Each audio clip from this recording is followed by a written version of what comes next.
Però questa prova è stata fatta perché ci interessava capire. Allora, il feltro si lavora acqua e sapone, acqua magari anche un po' calda e sapone. Quindi il pH diventa alcalino e la fibra ne risente un po', cioè la lana deve essere infeltrita. In questo caso questi colori sono gli stessi che vedete qui, cioè il giallo dell'olivo, un rosato rosso di un salice, poi c'è un noce e questo giallo qua che non è qui presente, comunque è stato ottenuto con un finocchio marino. Se voi notate, il colore non ha stinto da nessuna parte, come non ha stinto neanche in questa lavorazione di seta e lana di nuovo mescolata. E questa è una delle prove che si fa per vedere se la tintura è una tintura solida. I colori sono ottenuti, vi dicevo prima, con gli scarti. Queste sono le potature che sono state fatte. Allora, dai rami di olivi potati ho estratto il colore, questo giallo dorato che può variare, essere più sul verdognolo o più giallo brillante in base anche qui alle tecniche di lavorazione. Poi la lana, una volta tinta, in questo caso è tinta in fiocco, viene cardata proprio con delle spazzole cardatrici e poi viene arrotolata in questa maniera in modo da fare come un canoncino. In questo modo, quando si fa la filatura, le fibre sono già messe in posizione. Abbiamo già la predisposizione della fibra, si manda in senso orario o antiorario, l'importante è che si segua una direzione unica. Le dita di una mano trattengono un attimo il filo e gli danno lo spessore, mentre l'altra mano, la sinistra, forma un piccolo triangolino con la lana cardata e lo distribuisce.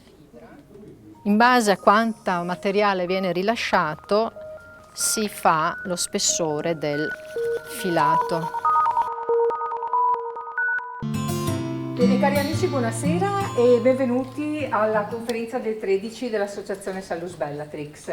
Questa sera ho il piacere di presentarvi una cara amica che ho conosciuto diversi anni fa. Lei è venuta a trovarci perché aveva scoperto le qualità particolari del nostro silicio organico e abbiamo fatto amicizia. Ho scoperto che è una bravissima artista, che è una valente artigiana e spesso l'ho anche seguita qualche domenica in Friuli quando lei fa le conferenze o fa dei convegni. Era già da tempo che volevo portarla da noi e ho approfittato dell'occasione per l'uscita del suo libro, quindi io mi auguro di avervi fatto una cosa gradita, un po' diversa dal solito, e buon ascolto e buona serata. Grazie Enia di essere con noi. Grazie a voi. Allora, io prendo posto intanto, sperando di non staccare qualche cavo. Bene, allora, vediamo se funziona tutto. Benissimo. Grazie dell'invito, grazie anche all'associazione, a tutto lo staff per avermi accolta qui stasera. Cogliamo l'occasione appunto di questa pubblicazione che è stata sfornata praticamente 8 giorni fa, perché giovedì scorso sono andata a ritirarla in tipografia, ma anche per parlare di una serie di argomenti che so che a questa associazione stanno molto a cuore, quindi anche per rientrare un po' in quelli che sono i canoni vostri che in genere vengono presentati. Questa sera faremo, praticamente avremo è come se fossero 3 conferenze in una, perché tratteremo un po' dell'argomento dei coloranti naturali e soprattutto dell'estrazione dei coloranti dalle piante, però vedremo anche come questo fenomeno che tende ad avvicinare il pubblico alla tintura naturale, alle fibre tessili biologiche e altro, sia anche la conseguenza di un problema che sta sorgendo per quanto riguarda i colori e le sostanze chimiche utilizzate nell'industria dell'abbigliamento, della moda in genere. Quindi avremo anche degli piccoli spezzoni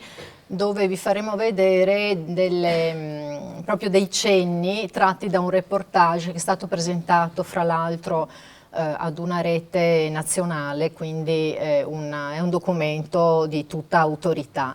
Dopodiché io farò un po' una carrellata di quelli che sono però le problematiche del naturale, perché non sempre naturale significa sicuro, anzi ci sono purtroppo delle situazioni che danno da pensare che la situazione stia andando verso un altrettanto pericolo come quello che è rappresentato dall'industria, diciamo, dell'abbigliamento prodotto con sostanze di sintesi. E poi infine c'è un po' questa, diciamo, carrellata, per chi ha piacere di vedere, di quello che io produco con i colori naturali. Diciamo che questa è l'infarinatura che abbiamo dato alla serata. Io mi chiamo Enia Visentin, come ha detto Francesca, abito nella Pedemontana Pordenonese e mi occupo praticamente dal 91 di tecniche antiche di decorazione.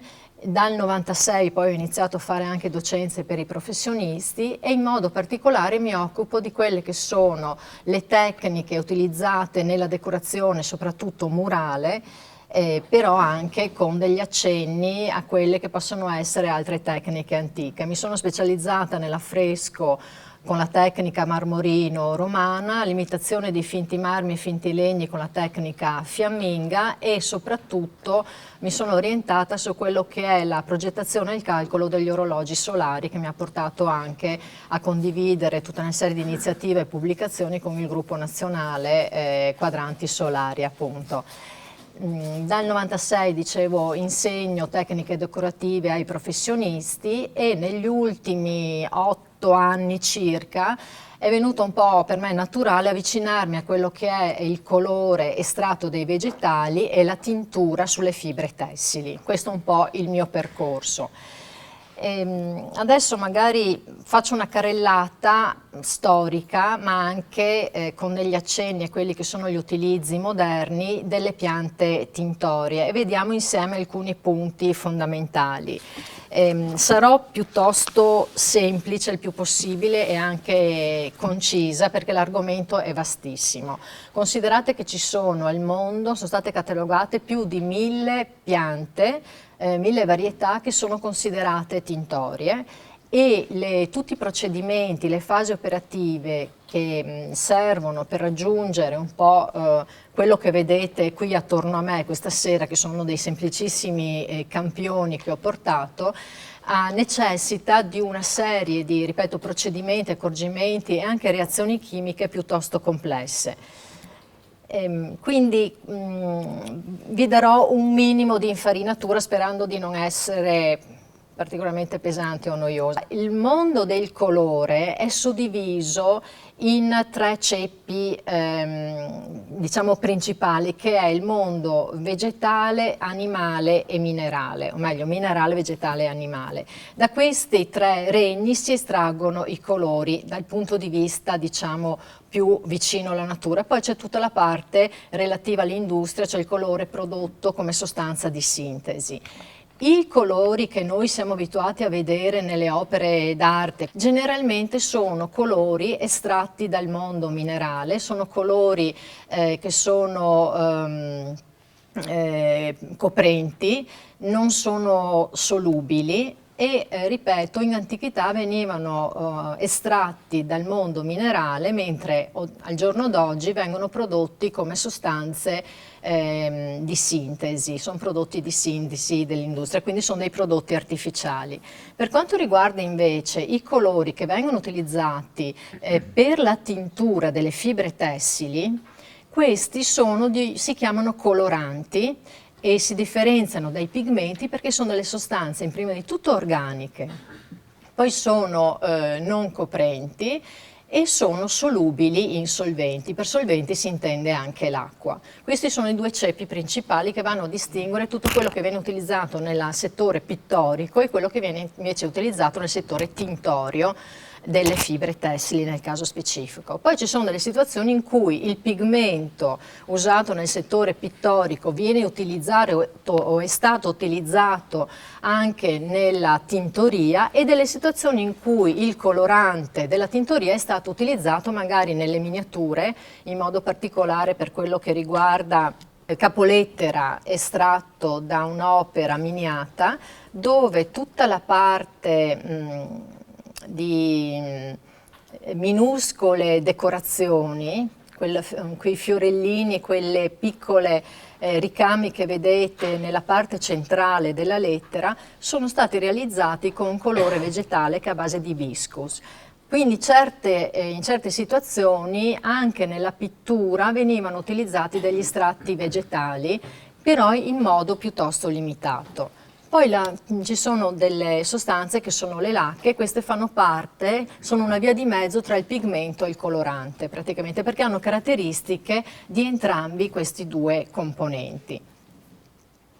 Detto ciò, la tradizione, l'arte della tintoria, cioè dell'utilizzo di coloranti vegetali o animali nella tintura delle fibre tessili, risale praticamente all'antichità, perché sono stati trovati reperti archeologici presso praticamente tutte le popolazioni del mondo, presso tutte le antiche civiltà in tutto il globo. Una diffusione capillare che è anche strana per noi da concepire, perché ci si chiede come certe tecniche anche piuttosto complesse, certi colori si ottengono semplicemente per modo di dire, ma attraverso delle reazioni chimiche ben precise, e anche una piccola variante può creare un risultato fallimentare. Quindi può sembrare strano per noi che civiltà molto antiche, si sta parlando addirittura del Neolitico, siano stati capaci di utilizzare dei coloranti vegetali e di ottenere dei colori che tuttora noi oggi facciamo difficoltà ad ottenere. Qui abbiamo una immagine di quello che potevano essere anche le corporazioni utilizzate e il mestiere che veniva tramandato da padre e figlio nei vari gruppi dell'antica Roma. Ci sono addirittura dei dipinti a Pompei che rappresentano le varie attività artigianali legate al folloni, cioè coloro che lavavano i panni, ma anche coloro che tingevano.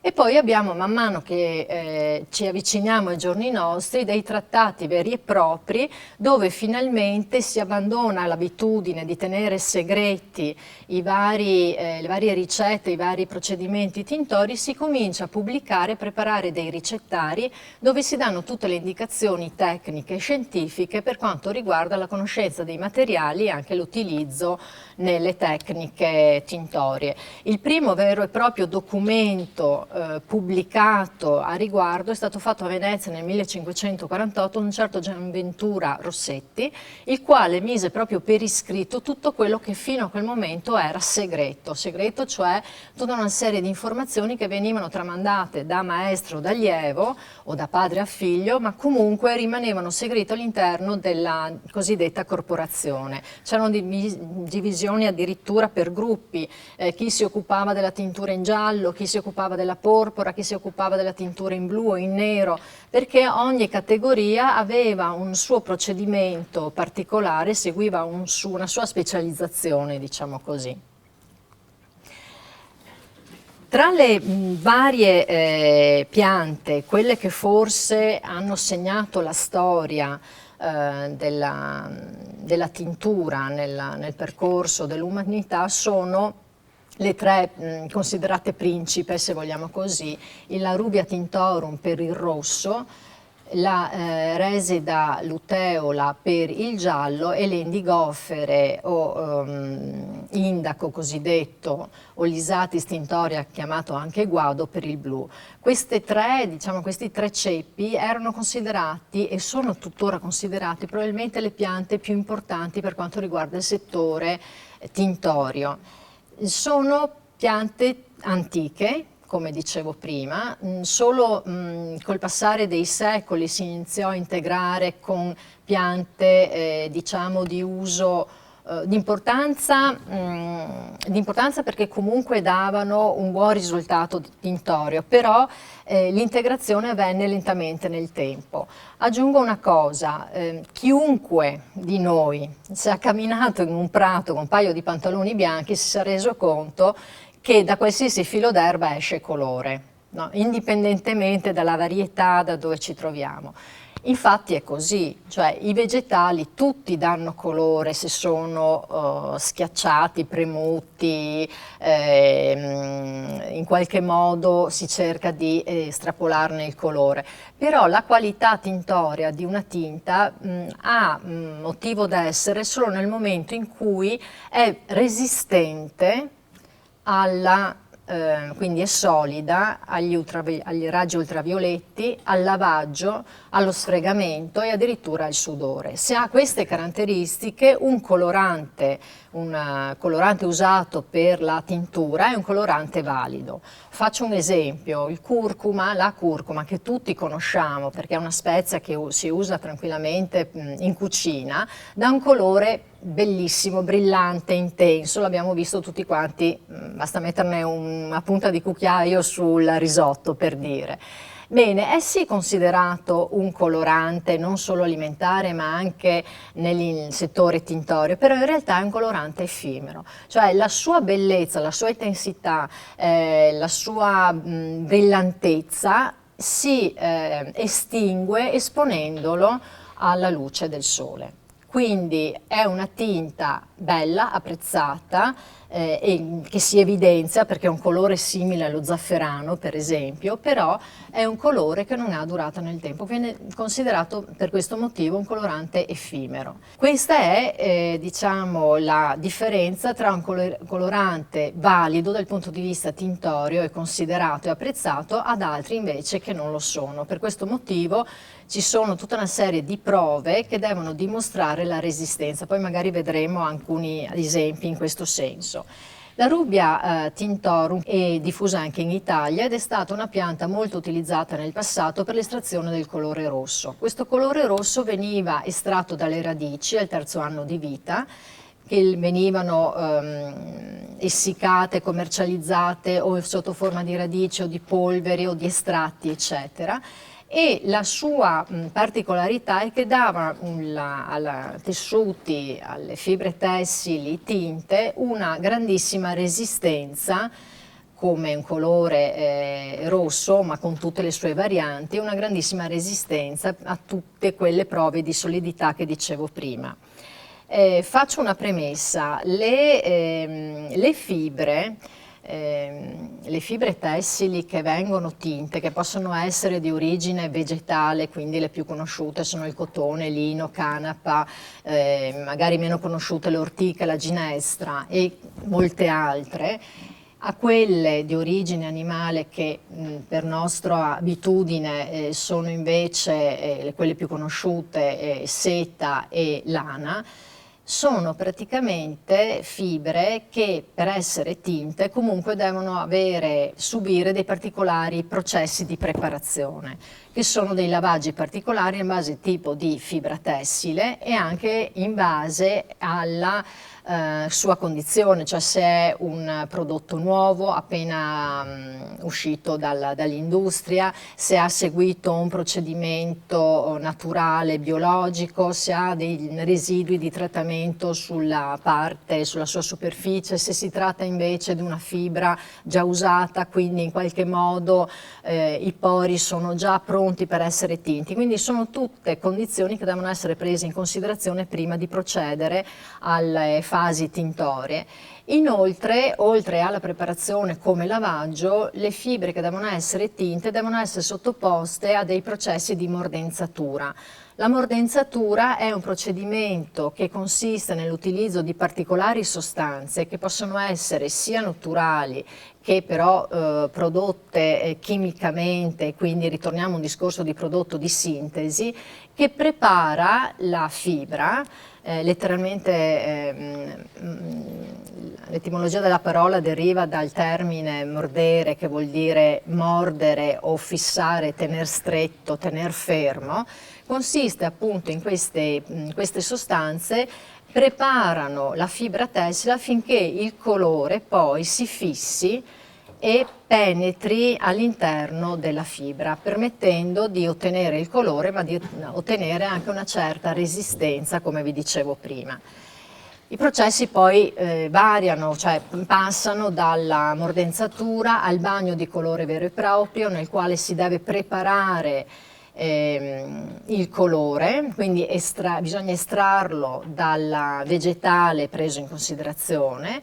Ci sono questi procedimenti e i bagni di colore possono variare a seconda del risultato che si vogliono ottenere, quindi in base ai tipi diversi di mordente noi otteniamo colorazioni e risultati finali completamente diversi, anche perché da una pianta il principio colorante principale è quello che viene un po' che ne elenca le caratteristiche. Nel caso della rubbia è il rosso, però in realtà ogni pianta può avere più principi coloranti.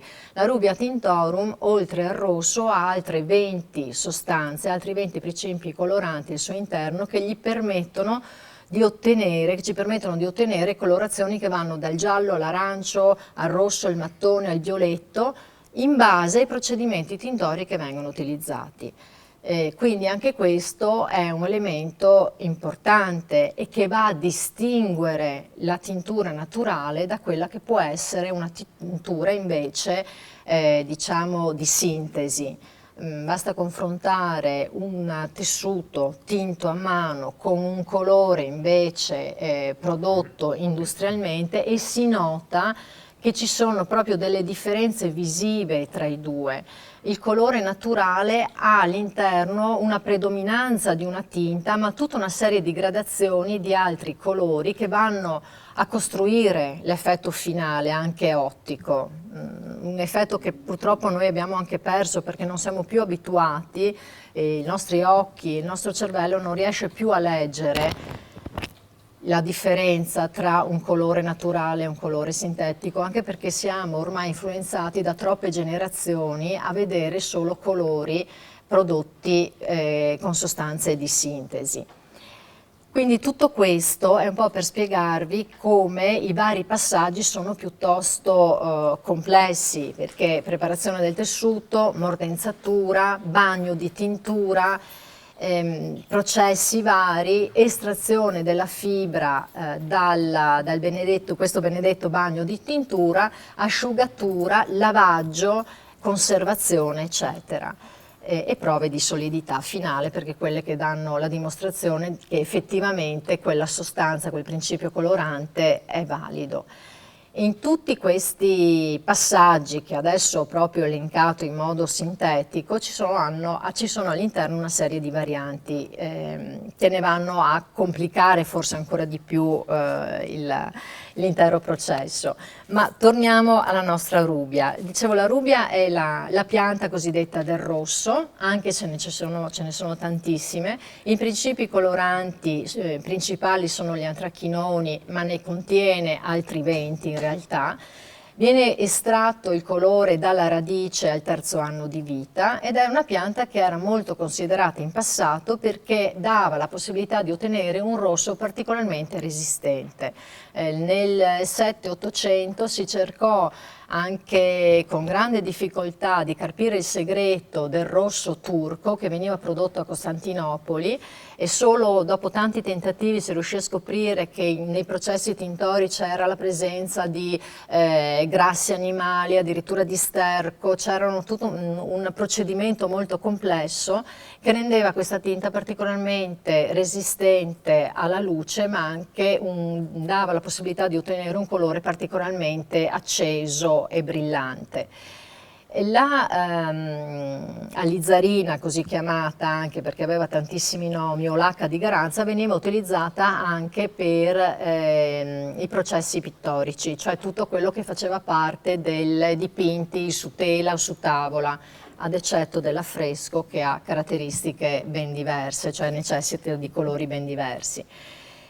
Dal 1800, dalla seconda metà dell'Ottocento, però la lizzarina iniziò a non essere più richiesta, quindi le coltivazioni di Rubia tintorum, che erano presenti praticamente in tutta Europa e anche in Italia, vennero un po' alla volta a diminuire, perché questa sostanza venne sostituita per i prodotti di sintesi prodotti a livello industriale, che appunto segnò un po' tutto il passaggio da quello che era il mondo dei coloranti vegetali all'utilizzo invece e alla produzione di sostanze di sintesi. Queste, vedete, a destra c'è la pianta in fase di fioritura, sotto ci si vedono le radici, in fianco c'è un mucchietto di polvere che sono praticamente le radici polverizzate, e tutto attorno ci sono dei campioni di tessuto in cotone e lino e canapa, fiocco di lana, eccetera, mentre in basso vedete la polvere, che è quella che veniva usata anche in pittura. La reseda, luteola, che da noi non è così diffusa, è diffusa in tutta Italia, ma a Friuli Venezia Giulia e Veneto si trova una specie più minuta di dimensioni, la lutea, che ha però caratteristiche simili, anche se una concentrazione di principio colorante inferiore. Anche questa è una pianta che era diffusa già nell'antichità e utilizzata da diverse popolazioni proprio per la solidità del giallo che veniva prodotto. Pensate che addirittura a Venezia, nella seconda metà del 1200, c'era uno statuto che vietava l'utilizzo di altri coloranti naturali per ottenere il giallo, perché il giallo della reseda era il giallo più solido, più brillante che si potesse ottenere, quindi dava la garanzia anche al consumatore finale di avere, a parte la tracciabilità come diremo noi oggi, ma anche di avere un prodotto finito garantito, resistente. La reseda poi veniva utilizzata per fare da fondo ad altri colori, perché le conoscenze, soprattutto dei veneziani in questo caso, erano molto ampie e avevano l'abilità di combinare, associare piante diverse per ottenere colori che potevano essere completamente diversi dal giallo, e poi vedremo alcuni esempi.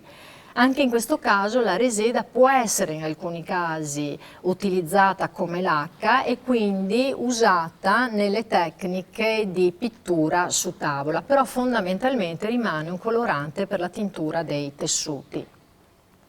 La reseda venne poi nel Settecento, attorno alla seconda metà del Settecento, sostituita con una sostanza, la quercetina, che arrivava praticamente dall'America e che veniva estratta da una specie di quercia presente nelle Americhe. Più tardi venne comunque sostituita completamente con i prodotti di sintesi. Diciamo che l'Ottocento ha segnato il passaggio e la chiusura da quello che era l'utilizzo dei colori naturali, con invece la grande produzione su vasta scala dei prodotti chimici. Qui vedete una serie di campionature fatte sempre su cotone, lino, canapa, seta, lana, fatte con la reseda lutea, quella che si trova appunto da noi, con vari procedimenti tintori, quindi con vari mordenti e con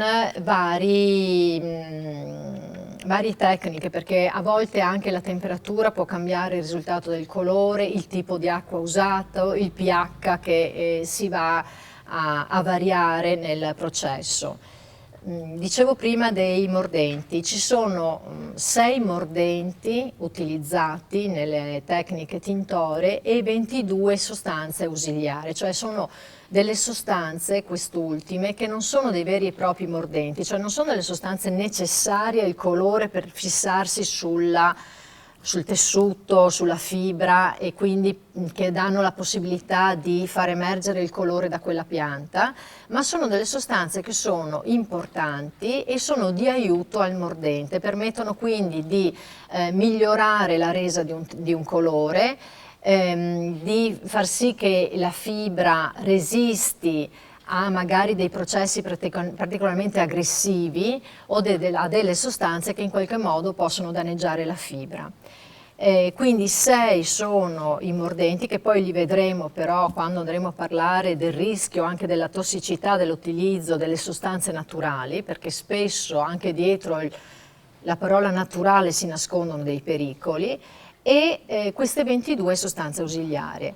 Processi di mordenzatura, prima ve li ho accennati, possono essere fatti, cioè la mordenzatura della fibra tessile può essere fatta prima, durante o dopo il processo di tintura, e anche qui abbiamo una serie di possibilità che io ne ho catalogate 14, però in realtà potrebbero essere ancora, il numero potrebbe essere ancora più elevato, perché cambia proprio il sistema, il procedimento in base alla sostanza che viene utilizzata. Andiamo avanti. Le piante da blu, quindi abbiamo visto il rosso, abbiamo visto il giallo e adesso vediamo il blu. Di nuovo, secondo la tradizione, quindi quella che è stata un po' il percorso delle varie civiltà per quanto riguarda l'arte tintoria, i blu venivano estratti da una pianta, l'Isatis tintoria, che è chiamata anche guado o pastello, soprattutto in Francia veniva chiamata pastel o pastello, e in Italia veniva chiamata guado. La Toscana era la regione dove venivano prodotti la maggior parte di piante da guado. Veniva chiamato anche oro blu o paesi della Cuccagna. I paesi della Cuccagna erano praticamente i paesi francesi, dove l'economia si fondava, aveva una grande risalto per quanto riguarda la produzione di questo colore estratto dalle foglie di questa pianta, e oro blu perché soprattutto nel 6-700 l'economia di moltissimi paesi europei era retta quasi esclusivamente dalla produzione di questa sostanza colorante. L'Isatis ha un procedimento per l'estrazione del colore completamente diverso rispetto alle altre piante coloranti, mentre prima vi dicevo l'importanza che possono avere dei mordenti per fissare il colore sulla fibra. I blu, soprattutto quelli ottenuti da questa pianta e poi vedremo dalle indigofere, hanno un procedimento completamente diverso, sono chiamate sostanze coloranti al tino. Queste hanno bisogno di essere macerate, fermentate e ossidate per poter ottenere il colore dalla pianta, nel caso specifico dalla foglia al primo anno vegetativo, quindi prima che fiorisca. Poi queste palle, perché venivano chiamate appunto nei paesi della Cuccagna le palle della Cuccagna o dischi, venivano commercializzate, essiccate e commercializzate, poi al momento dell'utilizzo venivano messe in un contenitore, cioè un tino, portate a una temperatura costante di 50 gradi con delle sostanze alcaline all'interno, doveva raggiungere un pH di 9-10, del valore di 9-10 e durare per alcuni giorni, dopodiché veniva utilizzata una sostanza, un agente riducente, che è una sostanza che toglie l'ossigeno da questo grande contenitore, questo tino, e solo a quel punto la sostanza colorante, l'indossile, diventa solubile in acqua. La fibra immersa in questo bagno di colore molto lentamente, perché non si deve far entrare aria all'interno del composto, viene lasciata alcuni minuti, che possono anche lì variare dal colore desiderato, dalla concentrazione del bagno, estratta molto lentamente. Al momento dell'estrazione la fibra compare di un colore che varia dal giallo al verdognolo, man mano che si ossigena, che quindi prende aria, a contatto con l'aria, si trasforma in un blu intenso. Poi vedremo magari un piccolo campione. Sono, dicevo, coloranti questi chiamati al tino e hanno questa caratteristica di non aver bisogno di alcun mordente, ma sono delle eccezioni, diciamo così. Attualmente l'utilizzo per ottenere, scusatemi, nel processo tintorio per ottenere il pH giusto, la fase riducente adeguata affinché non ci sia presenza di ossigeno e si compongano tutte quelle caratteristiche necessarie per poi tingere, viene utilizzato l'idrosolfito di sodio, che è un'altra di quelle sostanze che vi dicevo prima, ausiliarie, delle 22 della lista che vi dicevo, che sono non considerate mordenti, ma sono comunque necessari per i processi tintori. Il guado, dicevo prima, ha avuto un'importanza strategica per tutta l'Europa fino a quando, ecco qui vediamo la foglia, sembra un po' uno spinacio, e vediamo tutta una serie di campionature, dal cotone alla... Se voi vedete questo verde brillante, è ottenuto facendo un primo passaggio con la resida, quindi con il giallo, e poi un secondo passaggio con il blu. Poteva essere fatto anche il procedimento inverso, prima il blu e poi il giallo. Quel giallo lì è la resida che vi dicevo prima, quella scrupolosamente indicata nei vari regolamenti veneziani. Attraverso queste combinazioni blu e giallo si otteneva un verde particolarmente resistente. Allora in natura noi siamo abituati a vedere la stragrande maggioranza dei vegetali sono verdi perché contengono della clorofilla, però il verde è uno dei colori più difficili da ottenere in tintura, soprattutto più difficile nel senso in qualità di sostanza solida. Quindi il verde si ottiene facilmente, un verde solido è difficile da ottenere, soprattutto un verde brillante come questo. Quindi una delle abitudini diffuse poi fra l'altro in tutta Europa era quella di combinare questi due coloranti, entrambi molto validi e solidi e intensi e brillanti, di combinarli insieme per ottenere un terzo colore che era appunto il verde. Quindi molto importante era anche la conoscenza delle dosi che dovevano essere graduate per ottenere sfumature e cromie anche completamente diverse le une dalle altre.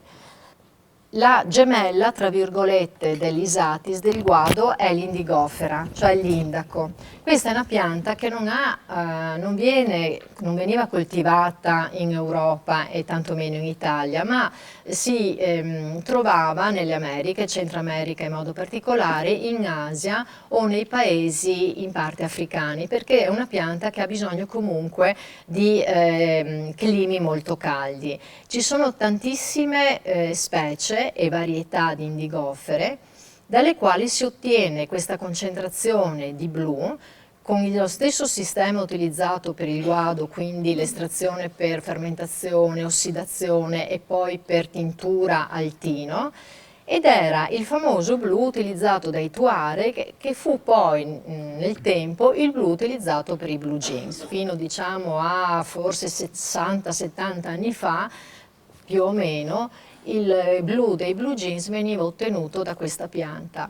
La differenza tra un'indigofera e l'Isatis e il guado è che la concentrazione di principio colorante presente in questa pianta era di gran lunga superiore a quella contenuta nel guado. Questo fece sì che nei secoli si tentò in tutti i modi di importare l'indigofera dai paesi produttrici, creando però grossi problemi all'economia europea, tant'è vero che ci furono diversi stati come la Francia e la Germania che cercarono di proteggere l'economia interna per la produzione del guado, bloccando e impedendo l'introduzione dall'estero di questa sostanza. I veneziani furono probabilmente i primi ad usarla perché vennero a contatto con questa sostanza attraverso Marco Polo. Nei suoi viaggi la incontrò, vide che nell'Oriente questa sostanza veniva utilizzata, veniva commercializzata a blocchetti, come vedete qui nel centro, e venne confusa per molto tempo come un pigmento, anche perché ha delle caratteristiche simili ai pigmenti che vi dicevo prima, quindi può diventare insolubile, può diventare coprente, tanto è vero che i veneziani l'hanno utilizzata per moltissimo tempo per dipingere, non cogliendo, non comprendendo che in realtà era una pianta, un colorante per tessuti. Quando riuscirono a capire questa cosa iniziarono a utilizzarlo e furono tra i più grandi produttori fra l'altro di blu dell'epoca. Si tentò, come dicevo prima, di frenare l'importazione fino a quando nel Settecento l'arrivo proprio dell'indigofera in Europa fu talmente fatto in dosi massicce che non fu più possibile frenarlo, anche per il costo minore rispetto all'altra sostanza presente in Europa. e quindi in base in qualche modo il mercato, fino a quando, come vi dicevo prima, nell'Ottocento, a cavallo tra la fine del Settecento e la fine dell'Ottocento ci fu questo grande sviluppo dell'industria chimica con la produzione di sostanze di sintesi. Questa è una pianta locale che è stata piantata qui da noi, però è una varietà di indigofera che resiste ai nostri climi. Assomiglia però appieno a quelle che sono le caratteristiche anche come fioritura dell'indigofera, quella invece che viene coltivata nei paesi caldi. Nella seconda metà del Settecento ci fu un professore universitario, professore di agraria all'Università di Padova, che fece una serie di sperimentazioni e tra queste, che sono state pubblicate poi fra l'altro in un bellissimo testo, tra queste sue annotazioni nelle ricerche che faceva per quanto riguarda le piante tintorie, aveva tentato di coltivare una varietà di indigofera dalla quale poter estrarre il guado anche nelle campagne padovane. E lui riporta tutta una serie di osservazioni della coltivazione della pianta, del momento della raccolta della foglia, del momento della produzione del colore, e annota che il colore ottenuto aveva le stesse caratteristiche dell'indigofera importata dall'Asia o dall'Africa. Questo era molto interessante perché comunque ci fa capire come il tentativo di in qualche modo ripristinare la produzione locale di questi colori c'è stato anche nel momento in cui la materia colorante proveniva quasi completamente dall'estero. Ecco, qui vedete in alto a sinistra un fiocco di lana tinto con il guado, cioè con l'Isatis, e mentre in basso vediamo il passaggio, la combinazione tra la resida, il colore giallo, e il blu del guado per ottenere questo verde particolarmente brillante e solido. Ho elencato le tre piante, diciamo, principe: rosso Rubia tintorum, giallo resida e blu Isatis o Isatis, come si voglia chiamare, con le indigofere. Però ci sono una serie di piante le cui caratteristiche, principi coloranti ci danno la possibilità di tenere i vari rossi, i vari gialli, i vari blu. Io qua ve ne elenco alcune, giusto per dare un'idea di quante piante di uso normale quotidiano che noi conosciamo hanno queste caratteristiche. Una di queste è l'aloe, e i vari tipi di aloe, qui abbiamo la spiccata, il succotrino e il patico, sono praticamente piante che vengono anche utilizzate nella medicina naturale. Sono piante che comunque in antichità davano la possibilità di ottenere anche delle vernici. Quando venivano fatte le meccature, cioè l'imitazione dell'oro sulle cornici argentate, le vernici che venivano utilizzate per proteggere l'argento ma contemporaneamente dare l'impressione che fosse oro, tra queste vernici, tra i vari ingredienti, c'era anche la presenza dell'aloe. L'aloe, fra l'altro, in base sempre al procedimento che viene utilizzato e il mordente utilizzato, può dare gradazioni che passano dal rossiccio al bruno al giallo dorato. Il Cardamus tintorio, per esempio, un altro tra i rossi. Questa pianta ha la caratteristica che dal fiore si possono ottenere due colori, sia il giallo che il rosso, in base alla sostanza utilizzata per estrarre il colore. Se si trova in ambiente acido, quindi aceto o succo di limone, si poteva separare in qualche maniera il principio colorante rosso dal principio colorante giallo, e uno o l'altro erano particolarmente indicati per determinate fibre tessili. Quindi per la lana veniva utilizzato un colore, mentre per le fibre tessili di origine vegetale ne veniva usato un altro. È una pianta che tuttora viene coltivata nel sud della Francia proprio per scopi tintorici, oltre che essere usata anche come colorante alimentare. Poi abbiamo il Gallium vero, questo per esempio è una pianta che fa parte della stessa famiglia della Rubia tintorum ed è la pianta che in passato veniva utilizzata per cagliare il latte, cioè il liquido che fuoriesce dallo stelo tuttora in Inghilterra viene utilizzato per fare il formaggio Chester, proprio permette di cagliare il latte. Dal punto di vista tintorio ha le stesse caratteristiche della rubia perché fa parte della famiglia delle rubiacee e quindi dalle radici che sono fra l'altro piccole e esili, quindi necessitano grande quantità di radice per poter estrarre il colore, si possono ottenere dei rossi particolarmente accesi. Il terzo sacchettino con la lana che è sulla panca, che è quel rosso quasi aranciato, è stato fatto proprio con il Gallium, con le radici di Gallium. Per fare quei 2 pugni di lana lì ho utilizzato praticamente l'equivalente di 4 pugni di radice di pianta, ma che è veramente molto, molto esile, molto fina. Fra l'altro è una pianta che cresce nei terreni molto aridi, quindi cercare di toglierla strappandola vuol dire spezzare le radici e lasciare una gran parte di radici nel terreno. Questo è anche un bene perché permette di non estirparla completamente, quindi di lasciare la possibilità alla pianta di riprodursi ancora. Però il quantitativo di materiale raccolto è pur minimo. Qui appunto metto di nuovo che in base al tipo di mordente utilizzato possiamo ottenere un risultato, un colore diverso.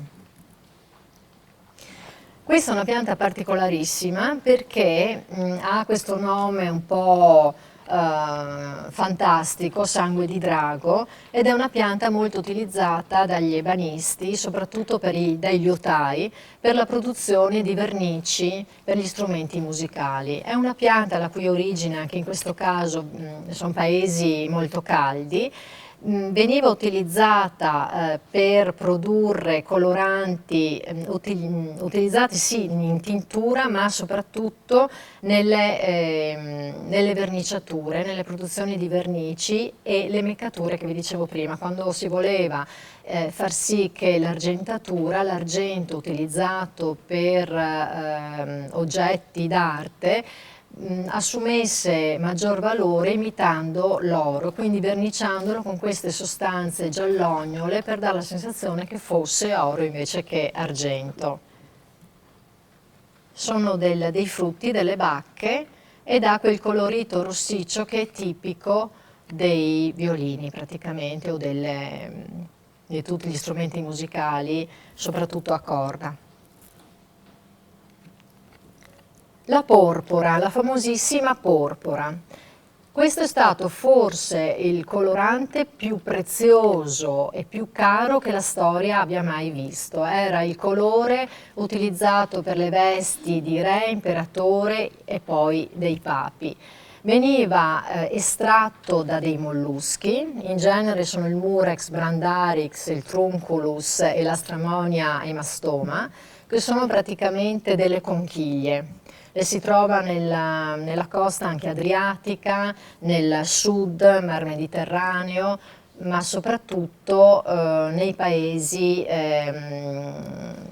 diciamo caldi come potevano essere le coste dell'America centrale e dell'Asia e infatti i maggiori produttori erano appunto, è stato trovato anche in documenti, tracce di questo colorante è stato trovato anche in documenti presso le popolazioni asiatiche e del Centro America, ma diciamo che forse i più grandi produttori di porpora sono stati i fenici perché avevano specializzato proprio, si erano specializzati nell'estrazione del colore da questi molluschi.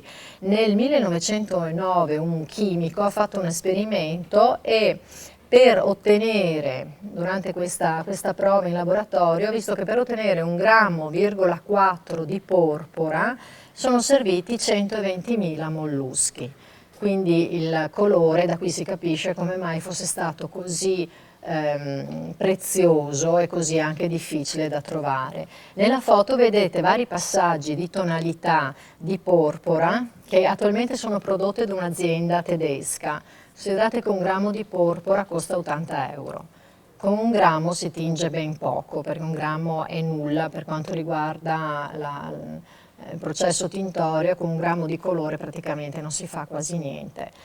La caratteristica di questo colore è che è estratto da una ghiandola che è presente nel mollusco, è una secrezione praticamente, e la trasformazione in colore avviene attraverso il contatto con la luce, cioè viene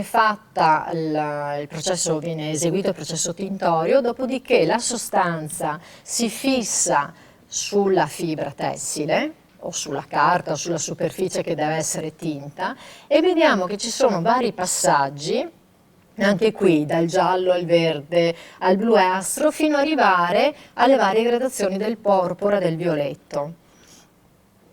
In base al tipo di mollusco si hanno sfumature di porpora diverse. Era, come vi dicevo, la sostanza più preziosa in assoluto, se ne trova traccia anche nella Bibbia in diversi passi.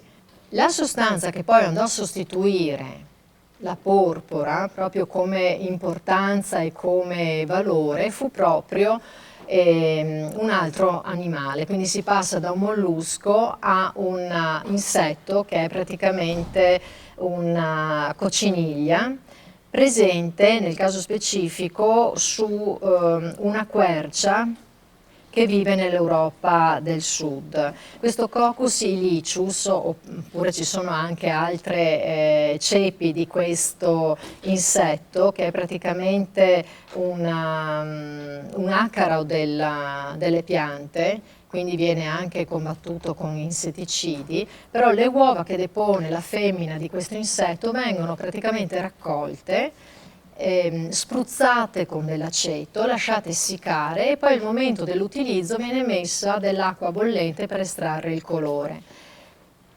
Veniva fatta, il famoso rosso veneziano, scarlatto veneziano, veniva prodotto con questa sostanza che andò a sostituire praticamente la porpora. Fu quella che in passato veniva chiamata anche la porpora cardinalizia, perché andò a sostituire appieno l'utilizzo appunto dell'altra sostanza particolarmente preziosa. Nelle laccature veneziane, soprattutto diffuse in area europea nel Settecento, si utilizzò questa sostanza per andare in qualche modo a imitare le laccature orientali tanto famose, tanto pregiate, che venivano importate dalla Cina e dal Giappone. Nel caso specifico queste laccature venivano fatte con una resina estratta da una pianta, la Rus vernicifera, che per noi europei fra l'altro è particolarmente tossica. Non so per quale motivo, però risulta, è sempre stata una sostanza che non poteva essere usata e lavorata se non dalle popolazioni locali, i quali erano praticamente tutti abituati al contatto proprio diretto sulla pelle di questa sostanza, che non portava loro nessuna conseguenza. Noi occidentali invece tuttora risultiamo allergici alla resina estratta dalla Rus vernicifera. Quindi nel Settecento si cercò di imitare queste laccature orientali prodotte con questa resina naturale e che dava la possibilità di avere delle trasparenze particolarmente pregiate. Si andò a sostituirla con una lacca a base di gomma lacca e sostanze come la cocciniglia, proprio per la trasparenza e l'intensità del colore. In base alle sostanze utilizzate, anche in questo caso si ottengono rossi diversi. Uno dei mordenti più diffusi con il Kermes o appunto scarlatto veneziano era il cloruro di stagno. Cloruro di stagno tuttora annoverato tra i vari mordenti utilizzati nel settore. Ecco, il liquore Kermes derivava proprio da questi insetti, che poi sono stati sostituiti con prodotti invece di altra natura. La cocciniglia invece del fico d'India andò nel tempo a sostituire quello che era appunto la grana Kermes o questo scarlatto veneziano, perché aveva una capacità colorante superiore, anche se minore resistenza nel tempo. Questa però effettivamente è andata a sostituire nel tempo l'utilizzo del Kermes.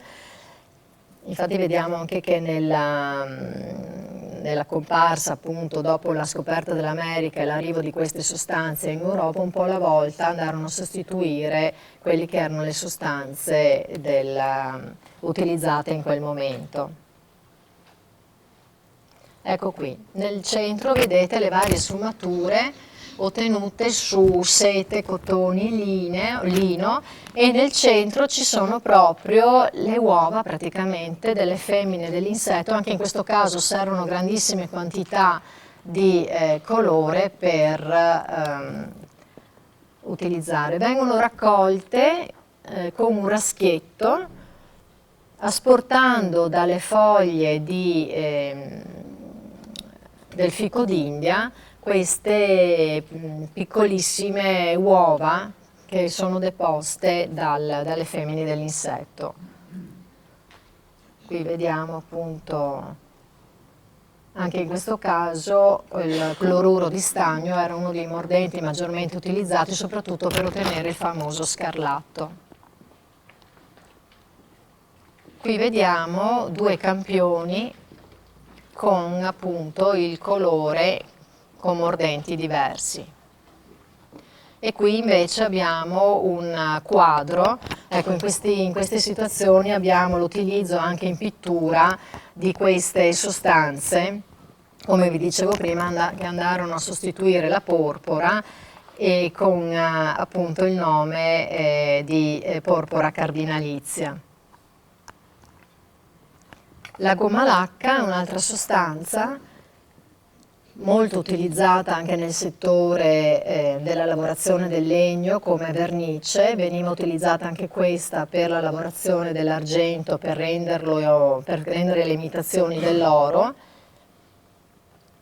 e era usata moltissimo in passato come colorante per i tessuti, un colorante che però nel tempo è andato a diminuire, perché anche in questo caso la gomma lacca, lo vedremo poi nella lista delle materie diciamo che possono essere tossiche, la gomma lacca è risultata in molti casi dannosa a contatto con la pelle.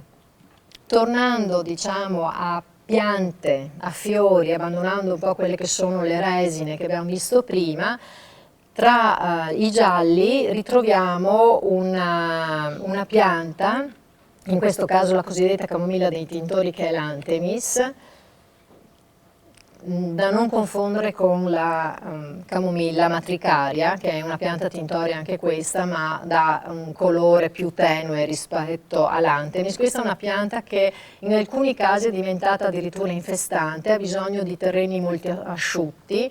È una pianta che spesso non ha bisogno di essere coltivata, ma è spontanea, ed ha un giallo piuttosto resistente. Le ginestre, ci sono vari tipi, varie specie di ginestre che danno un colore piuttosto intenso. Dalla ginestra poi si possono ottenere anche dei tessuti, specie un tipo che è una varietà che è lo Spartium.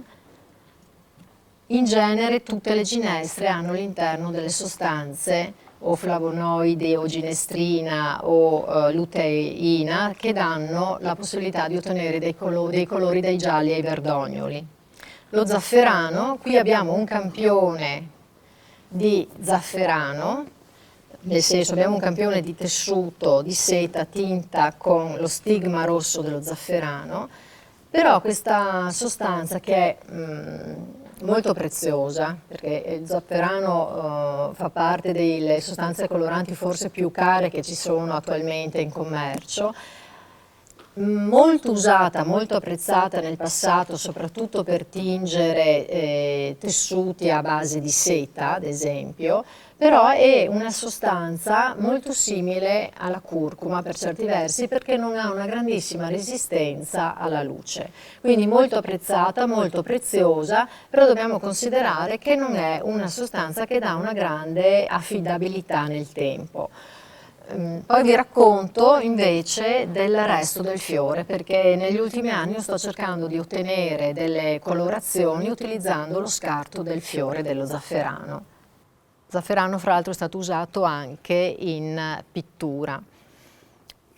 Tra i gialli abbiamo il Cartamus tintorio, chiamato anche spincervino. Questa è una pianta particolarissima perché è una pianta che molto spesso è poco considerata, è un cespuglio, fa delle bacche. In base al grado di maturazione si ottengono colori diversi. Era molto usata in antichità, anche perché era una pianta diffusa, molto comune un po' in tutte le latitudini europee, ed era quello che tuttora oggi nelle belle arti, quando andiamo a comprare i tubetti di colore, veniva chiamato il verde vescica, cioè il colore ottenuto dalle bacche di questa pianta tuttora viene chiamato verde vescica. Il nome deriva dall'abitudine in passato che si aveva di raccogliere le bacche a maturazione in novembre, quindi quando la bacca ormai aveva un colorito piuttosto acceso, venivano frantumate. Qui vediamo un mortaio dove la bacca viene proprio frantumata e poi venivano conservate praticamente nel budello che veniva utilizzato per fare insaccare i salami. In questo modo venivano conservate per tutto il periodo invernale. Man mano che la bottega del pittore aveva bisogno della sostanza, ne prelevava da questa sacca, da questo budello, una quantità necessaria per poi procedere alle sue fasi pittoriche nel caso specifico. Interessante vedere come, ad esempio, prima vi raccontavo del professore universitario Pietro Arduino che elencava tutte le osservazioni sulle piante che lui esaminava, raccoglieva e poi testava, e lo stesso per esempio per quanto riguarda il Rhamnus catartico, cioè il cispincervino, dice questo: le bacche del ramno si raccolgono in differenti tempi per uso della tintura e della pittura, cioè in luglio quando sono verdi per servirsene da tingere in giallo, in agosto e ai primi di settembre quando sono appena mature per farne color verde, e in ottobre quando sono passate di maturità per estrarre colore violetto. La scorza del legno si può raccogliere in ogni tempo, benché il più acconcio sia la primavera, e la medesima serve pure per tingere in giallo, ma di molto inferiore a quello delle bacche. Quindi anche il grado di maturazione andava a influire su quello che era il colore finale del prodotto. Anche la posizione geografica andava a influire, perché magari la bacca raccolta in ottobre in pianura era maturazione tale da ottenere il colore violetto, la bacca raccolta in alta montagna in quella parte, in quel periodo della stagione, dava una bacca ancora acerba e quindi un colore più tendente al giallo o al verde. Poi abbiamo la ruta, che è un'altra sostanza che poi vedremo nella descrizione nella seconda parte, dalla quale si ottiene un colore molto resistente, giallo e verde anche in questo caso. Io vi sto dando i nomi comuni perché forse sono più semplici anche da ricordare. La Ceratula tintoria, la ceretta comune così chiamata, che è della famiglia delle Asteracee, che è una pianta anche questa diffusissima nei nostri prati. La si confonde spesso con la centaurea, ma è molto più minuta e anche più affusolata come forma anche del fiore stesso. E questa è una pianta che dalla parte aerea, soprattutto il fiore prima dell'apertura completa, dà un giallo particolarmente intenso e solido, ricorda quasi il giallo dello zafferano, ma molto concentrato. La maggior parte dei mordenti che vengono nominati nei processi tintori sono soprattutto l'allume di rocca, il sulfato di alluminio di potassio anche chiamato, o allume di potassio, che è quello diciamo maggiormente utilizzato. Poi ci sono tutta una serie di mordenti che vanno dal cloruro di stagno, il bicromato di potassio, il solfato di ferro, solfato di rame, acetato di ferro ed altri. L'allume di rocca è quello che viene usato con più tranquillità ed è presente praticamente in tutte le ricette tintorie. Passo avanti veloce, abbiamo poi i gelsi, sia il gelso bianco che il gelso nero, che viene anche questo utilizzati, entrambi vengono utilizzati per fare i colori, gialli o verdognoli, anche molto resistenti, venivano usati soprattutto nel periodo, nel secondo dopoguerra. Il rovo delle siepi, che è una sostanza, è una pianta dalla quale si estraggono molte sostanze coloranti, ma soprattutto sostanze ricche di tannini, e i tannini sono quegli elementi che permettono di mordenzare i tessuti, le fibre, e di accelerare il processo proprio di fissaggio del colore sulle varie fibre tessili utilizzate. Dal rovo, scusate, si possono ottenere anche colorazioni che variano dai marroni, se si utilizzano le radici, inchiostri si possono produrre, e possono essere usati anche i frutti. Il Cercis liquastrum è l'albero di Giuda, tra i gialli lo stesso. L'Iperico perforatum, usato anche in fitoterapia. Il Reum officinale, il rabarbaro, sia il rizoma che le foglie. La curcuma, che vi raccontavo prima, che è considerata una sostanza colorante sì, ma effimera. E qui vediamo una carrellata dei vari gialli, ottenuti dalla resida, dalla ginestra, dal cartamo, la curcuma, lo zafferano. L'iris germanica, un'altra pianta, questa si ottengono dei verdi che sono quasi dei blu, molto intensi. La vedete nella stoffa, dopo magari la apro, nell'angolo a sinistra. L'Atropa belladonna, un'altra pianta tintoria dalla quale si ottengono dei verdi quasi nerastri. È una pianta velenosa, però dopo vedremo i vari tipi, le varie specie di noci. Che il noce è una pianta che può essere utilizzata anche senza l'utilizzo di mordenti, ed è una pianta che dà la possibilità di tingere anche qui con colori diversi, ma soprattutto il fatto di non aver bisogno dell'utilizzo di mordenti ne fa una pianta praticamente molto apprezzata nel settore tintorio. Qui vediamo alcuni campioni con l'estrazione anche del colore per la pittura. Qui di nuovo, in questo caso abbiamo la Juglans nigra, che è il noce nero di provenienza americana.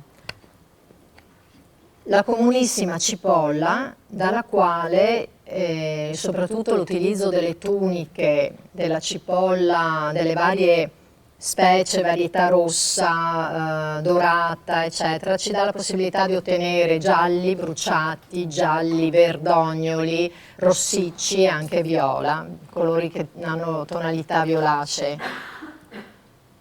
Qui abbiamo. Infine i neri.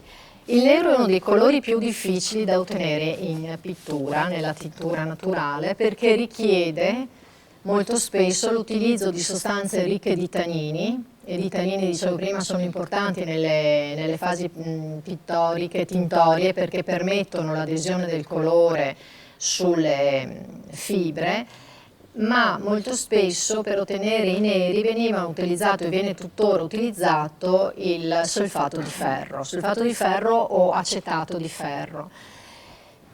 Il problema del solfato di ferro è che può creare una sostanza che è praticamente nociva sulla pelle, però era una sostanza che permetteva di raggiungere con sicurezza il colore voluto, cioè il nero. Per sicurezza intendo non sicurezza per la persona, non sicurezza per l'ambiente, ma sicurezza perché era certo che si otteneva il colore, quindi era un sistema veloce, economico, per raggiungere la tonalità di colore voluta. In genere ci sono tutta una serie di piante che danno la possibilità di raggiungere questo colorante con la presenza di ferro, e la sostanza di ferro veniva aggiunta poi nella parte finale del bagno.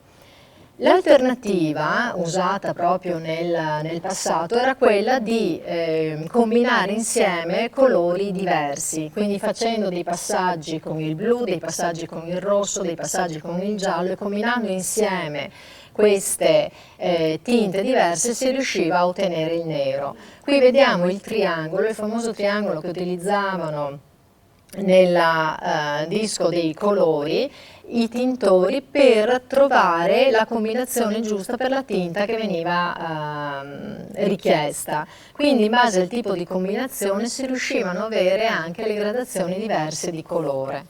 Un'altra pianta, per esempio, utilizzata per ottenere il nero era il salice, una varietà di salice, la caprea. Dal salice possiamo ottenere gialli, verdi, rossi.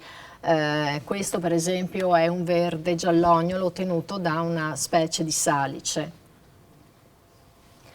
Poi il Sambuco nigra è un'altra delle piante che veniva utilizzata non solo per tingere il cuoio, per produrre inchiostri, ma anche per l'uso nella tintura. L'Empetro, un altro ancora, e la Punica granatum, che è un'altra sostanza ricca di acido tannico. Prendiamo una semplice t-shirt. Il cotone sarà stato coltivato in India con un bel quantitativo di pesticidi, poi verrà mandato in Bangladesh per essere confezionato, poi verrà messo su un cargo che arriverà da qualche parte in qualche porto, dopo essere stato abbondantemente annaffiato di insetticidi, ecco, e poi arriverà nelle nostre vetrine dei nostri negozi. Noi entriamo, lo compriamo e ce lo facciamo addosso, dei pensi, senza neanche lavarlo. Quanti di noi hanno indossato un capo nuovo senza lavarlo? Umberto lo ha sempre fatto, così come le sorelle e la mamma, fino a quando una maglietta sportiva, bombardata di sostanze chimiche, gli ha fatto davvero male. Quando l'ho indossata ha cominciato a farmi prurito e qualche giorno dopo mi sono apparse le prime bolle sulla pancia. Le bolle sono esplose praticamente, tutto il corpo. E da lì ha iniziato a grattarsi, ma gli facevano addirittura male. Prima non aveva mai avuto problematiche di questo tipo, le ha sviluppate dopo che ha indossato questa maglietta. Non si trattava di una maglietta comprata su una bancarella, ma comprata regolarmente in un negozio di sport e anche di un marchio famoso. Questa maglietta conteneva anche delle parti in gomma e probabilmente queste hanno contribuito con la liberazione di sostanze non propriamente sane alla comparsa di questa dermatite. Quindi potrebbero esserci state delle sostanze tossiche, ma non abbiamo la possibilità di evidenziarlo con dei test allergologici. Umberto è diventato allergico alla colofonia, una resina vegetale prodotta principalmente in Cina. Questa sostanza sta anche nei nastri adesivi, nello scotch, che quando lo tocco cominciano a pizzicarmi le dita e quindi mi devo subito lavare le mani. Senza sapone, però ovviamente che sta anche nel sapone, cioè questa sostanza. Siamo sempre più attenti a quello che mangiamo, ma non siamo altrettanto attenti a quello che indossiamo, come se la nostra pelle fosse una specie di scafandro così inerte. Questa dermatite gli ha provocato un'allergia che si dovrà portare dietro tutta la vita. Sì, rimarrà allergico adesso, è positivo. Seguito alla nostra inchiesta siamo andati in un centro commerciale del nord Italia a guardare come con la telecamera nascosta reagiscono quelle che siano la prima informazione, le commesse. Guardate.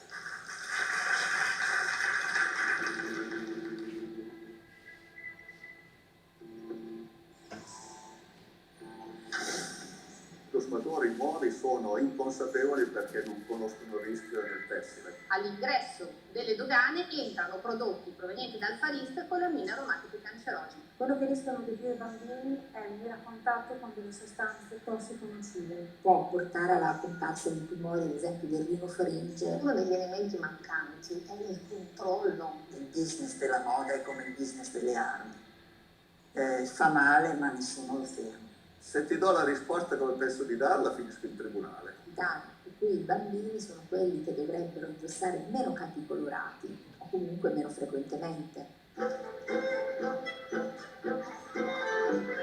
E anche questo, vedi com'è colorato, stampato, e più è colorato. Sì, vedi, visto ancora maggiore.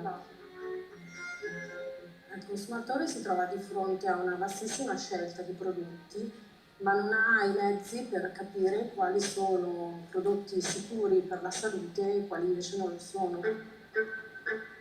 La verità è che le leggi nel settore tessile sono poche e frammentate.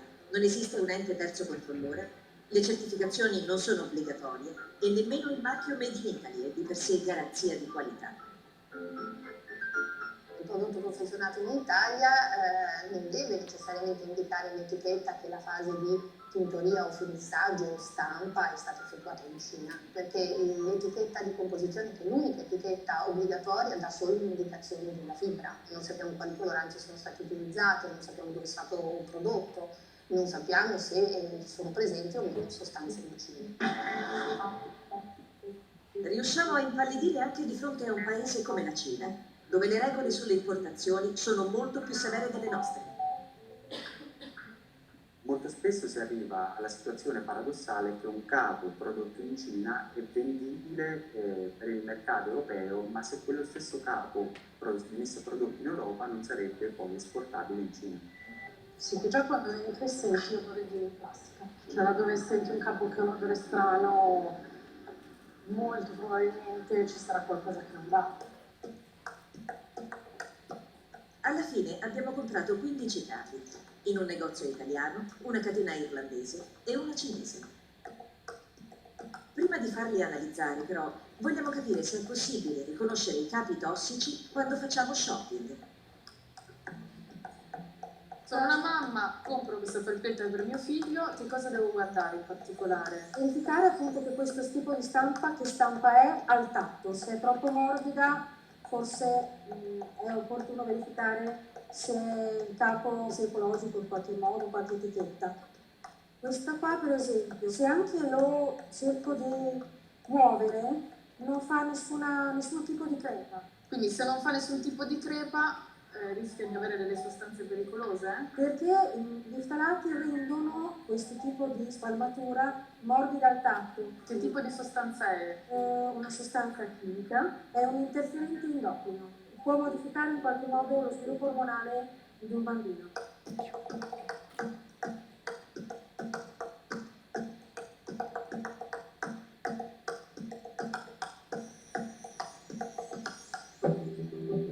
I risultati delle analisi sono preoccupanti. Abbiamo trovato di tutto. E questo pantaloncini per bambini e sostanze cancerogene. Le ammine aromatiche cancerogene superano 5 volte i limiti di legge. Abbiamo trovato sostanze cancerogene anche in questa felpina. Qui il valore è 6 volte superiore agli standard consentiti. Formaldehyd in questi slip per bambini, sostanza cancerogena. Una sostanza molto pericolosa per i bambini, in un boxer distribuito da una famosa catena irlandese e non cinese. In questi pantaloncini sostanze dannose per l'ambiente. I valori superano 3 volte i limiti consentiti e il pantaloncino è di una catena italiana che produce anche in Cina. Questo capo qui, la composizione è errata. L'abito di questa catena italiana è fuori legge perché non ha dichiarato nell'etichetta la presenza di fibra metallizzata. E quindi invece in queste calze delle sostanze tossiche. In questo caso le sostanze tossiche superano ben 24 volte i limiti di legge. Dopo questa inchiesta, che cosa l'ha stupita di più? Il cinismo del mondo della moda. È un cinismo consapevole, secondo me, e quindi ancora più colpevole.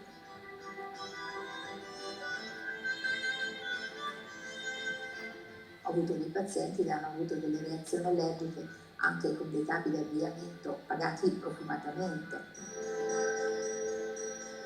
In questo momento esatto, di chi ci possiamo fidare? Mamma mia. Era un estratto di qualche minuto della trasmissione televisiva Petrolio, andata in onda nel 2017, maggio 2017, su Rai 1.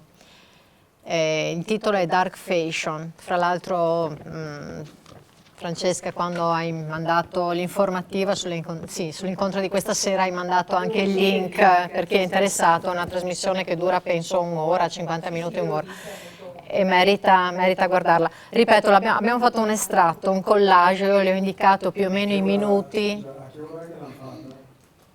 Io avrà fatto all'1 di notte. Sì, probabile.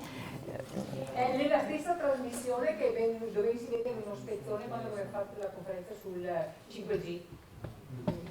Cioè, se non è l'una nel 2020. Sì, poi fra l'altro, 2017, quindi esattamente 2 anni fa l'hanno fatta.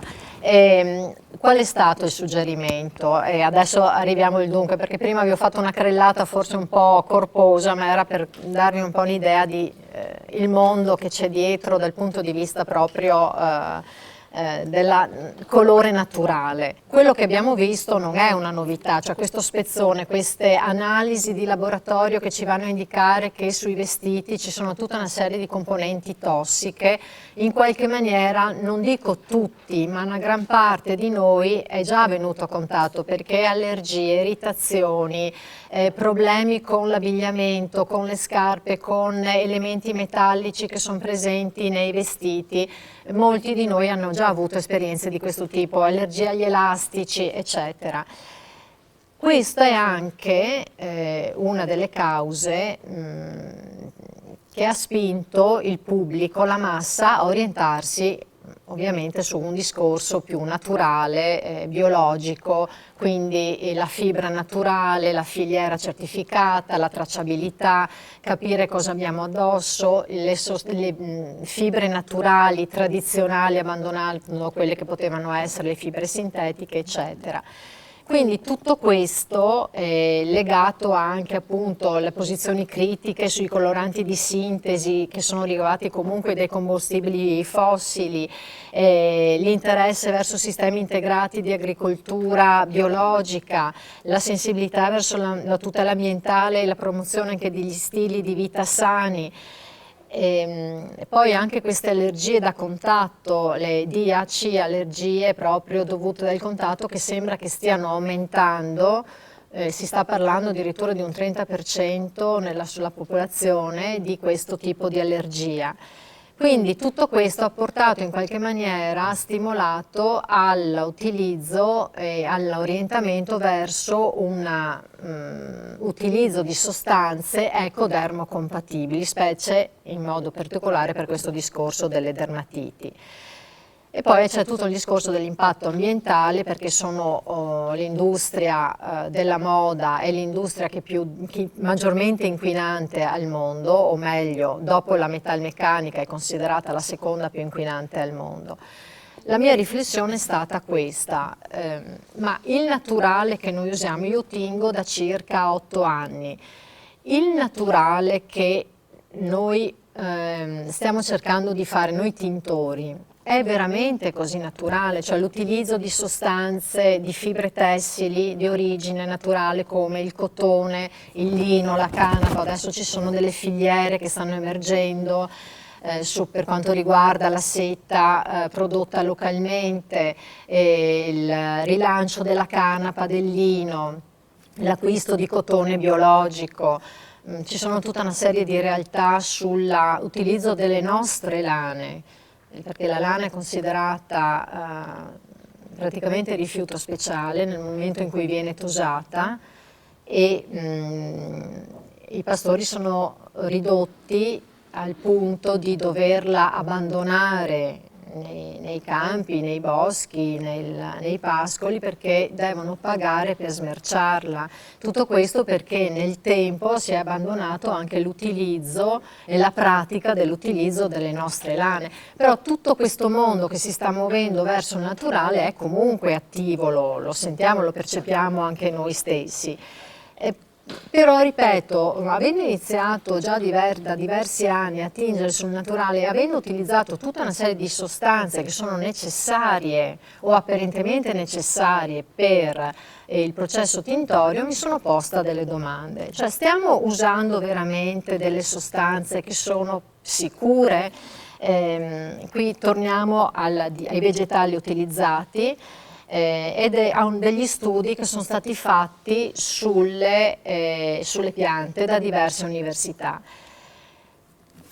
Un attimo fa abbiamo visto la Rubia tintorum, che avevo detto che è la pianta del rosso, così chiamata, perché è la pianta che per tradizione veniva utilizzata per estrarre il colore rosso. Ci sono stati degli studi di 2 università tedesche e di un'università giapponese, quindi le tedesche Amburgo e Berlino e l'università giapponese di Tokyo, che hanno fatto degli studi su questa Rubia e hanno fatto degli esperimenti con dei ratti, nutrendo questi animali con le radici di Rubia. Hanno scoperto che dopo poche settimane questi animali hanno sviluppato diverse forme tumorali, il fegato, i polmoni, ai reni, alla bile, eccetera.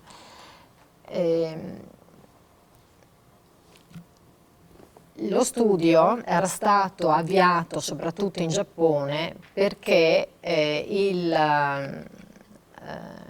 la sostanza, in questo caso utilizzata, che sono gli antrachinoni contenuti nella Rubia, è una sostanza che in Giappone viene usata come colorante alimentare. Quindi c'era una motivazione alla base che spingeva l'università giapponese a fare questi studi. Nella traduzione dei testi che sono stati diffusi, questi protocolli che sono stati diffusi dall'università, c'è una parte che va a indicare l'utilizzo di queste sostanze nella tintura e, traducendo letteralmente, ma poi vi darò anche le fonti dalle quali ho attinto, la traduzione letterale era: sulla base di queste indagini è necessario prevedere un rischio per i coloranti e gli utilizzatori di tessuti tinti con la Robia. Quindi c'è un po' questo avvertimento sull'utilizzo di questa sostanza. Questi studi risalgono al 2006, lo studio fatto nelle 2 università tedesche, e il 2012 per quanto riguarda l'università invece giapponese. Nel frattempo io mi ero informata per capire cosa stava succedendo a livello europeo, soprattutto in Italia, perché la Rubia, fra l'altro, è una delle sostanze, una pianta che sta avendo una grande popolarità nell'uso in tintoria, perché è una pianta che, come dicevo prima, ha un alto grado di solidità, quindi di resistenza alla luce e ai lavaggi, e quindi è una pianta molto considerata dal punto di vista tintorio. Quando ho chiesto informazioni ai ricercatori che attualmente stanno anche considerando questa pianta per tutta una serie anche di elementi positivi che ha, di caratteristiche che la portano ad essere particolarmente considerata, la risposta che mi è stata data era quella di sì, cautela magari nell'utilizzarla, ma poiché non si aveva alcuna informazione per quanto riguarda anche il Ministero della Sanità, probabilmente erano delle ricerche che non avevano avuto una vera e propria continuità nel settore, tale da richiedere un intervento in qualche modo sanitario, probabilmente anche perché l'utilizzo non è in questo momento particolarmente elevato. Passiamo oltre. Nello stesso anno, anzi scusate, 2012 Università di Tokyo, 2016 è stato fatto una ricerca dall'università invece iraniana. Ecco, ci tengo a dire una cosa, le ricerche che erano state fatte dalle università tedesche avevano preso in considerazione la rubbia prodotta in Iran e nel Bhutan, cioè avevano preso due sostanze coloranti estratte dalla rubbia tintorum che erano state coltivate in due specifici paesi, che appunto era l'Iran e il Bhutan, quindi non la rubbia prodotta in altri territori, in altre nazioni. Qualche anno dopo l'università iraniana ha risposto con un altro studio andando a evidenziare che l'utilizzo della rubbia tintorum invece aveva la peculiarità di avere un'attività antimicrobica soprattutto nei confronti di due microrganismi patogeni quali l'Escherichia coli e lo Staphylococcus aureus. Quindi andavano a contrapporre questo dato negativo di cancerogenità della sostanza presente nella radice con invece queste caratteristiche di attività antimicrobica, quindi anche un apprezzamento di quanto riguarda la materia. Andiamo avanti. Qualche anno più tardi l'Università di Lubiana, la facoltà di farmacia e di biofisica, ha portato avanti una serie di studi su quelli che sono gli effetti cancerogeni, teratogeni ed endocrini di alcune sostanze presenti nei vegetali. Le proprietà teratogene sono quelle proprietà che producono alterazioni nell'embrione. Stavo cercando la data di 2016, anche in questo caso l'università pubblicò questi dati nel 2016. Tra le piante che erano messe, diciamo, all'indice erano la Tussilago farfara, che è una pianta fra l'altro usata anche nel settore delle cure naturali, ed è una pianta tintoria, il senecio, il senecione jacobea in modo particolare, che è una pianta fra l'altro comunissima e infestante anche dei nostri prati, anche queste con caratteristiche, ripeto, di elementi cancerogeni. La rubbia tintorum, di nuovo, per la composizione di lucidina e lizzarina, e il Gallium odoratum, che fa parte della stessa famiglia. Poi tra le piante che potevano avere, anche in questo caso, delle sostanze con effetti di tossicità, ma anche con conseguenze sugli embrioni, era la Ruta graveolens, e la ruta che vi dicevo prima, che è considerata fra l'altro anche tossica, tra le piante tintorie, io sto elencando quelle. Per quanto riguarda invece le informazioni generali che si hanno sulle piante, ad esempio la fitolacca, anche questa considerata pianta tintoria, anche pianta utilizzata per estrarre inchiostri, da questa pianta invece si producono delle tossine che possono risultare velenose per le persone. L'utilizzo in alimentazione in modo particolare viene sottolineata che la presenza di queste saponine possono andare a interferire con la salute, ma anche l'utilizzo nella tintura può creare dei problemi. Prima abbiamo visto la gomma lacca, che è usato come additivo alimentare, che veniva utilizzato come surrogato nelle laccature, a imitazione delle laccature orientali. Anche in questo caso la gomma lacca ha dimostrato che può creare delle reazioni allergiche. Nel filmato il ragazzino parlava della colofonia, che è una resina con le caratteristiche molto simili alla gomma lacca e viene utilizzata praticamente nelle stesse funzioni, quindi nella lavorazione del legno, oltre che nell'utilizzo nella tintura naturale. La Rus vernicifera, come vi dicevo, è una pianta che per noi europei è altamente irritante e crea delle forti allergie, però è una pianta che tutto sommato noi non utilizziamo, solo veramente gli esperti nel settore specifico della laccatura utilizzano.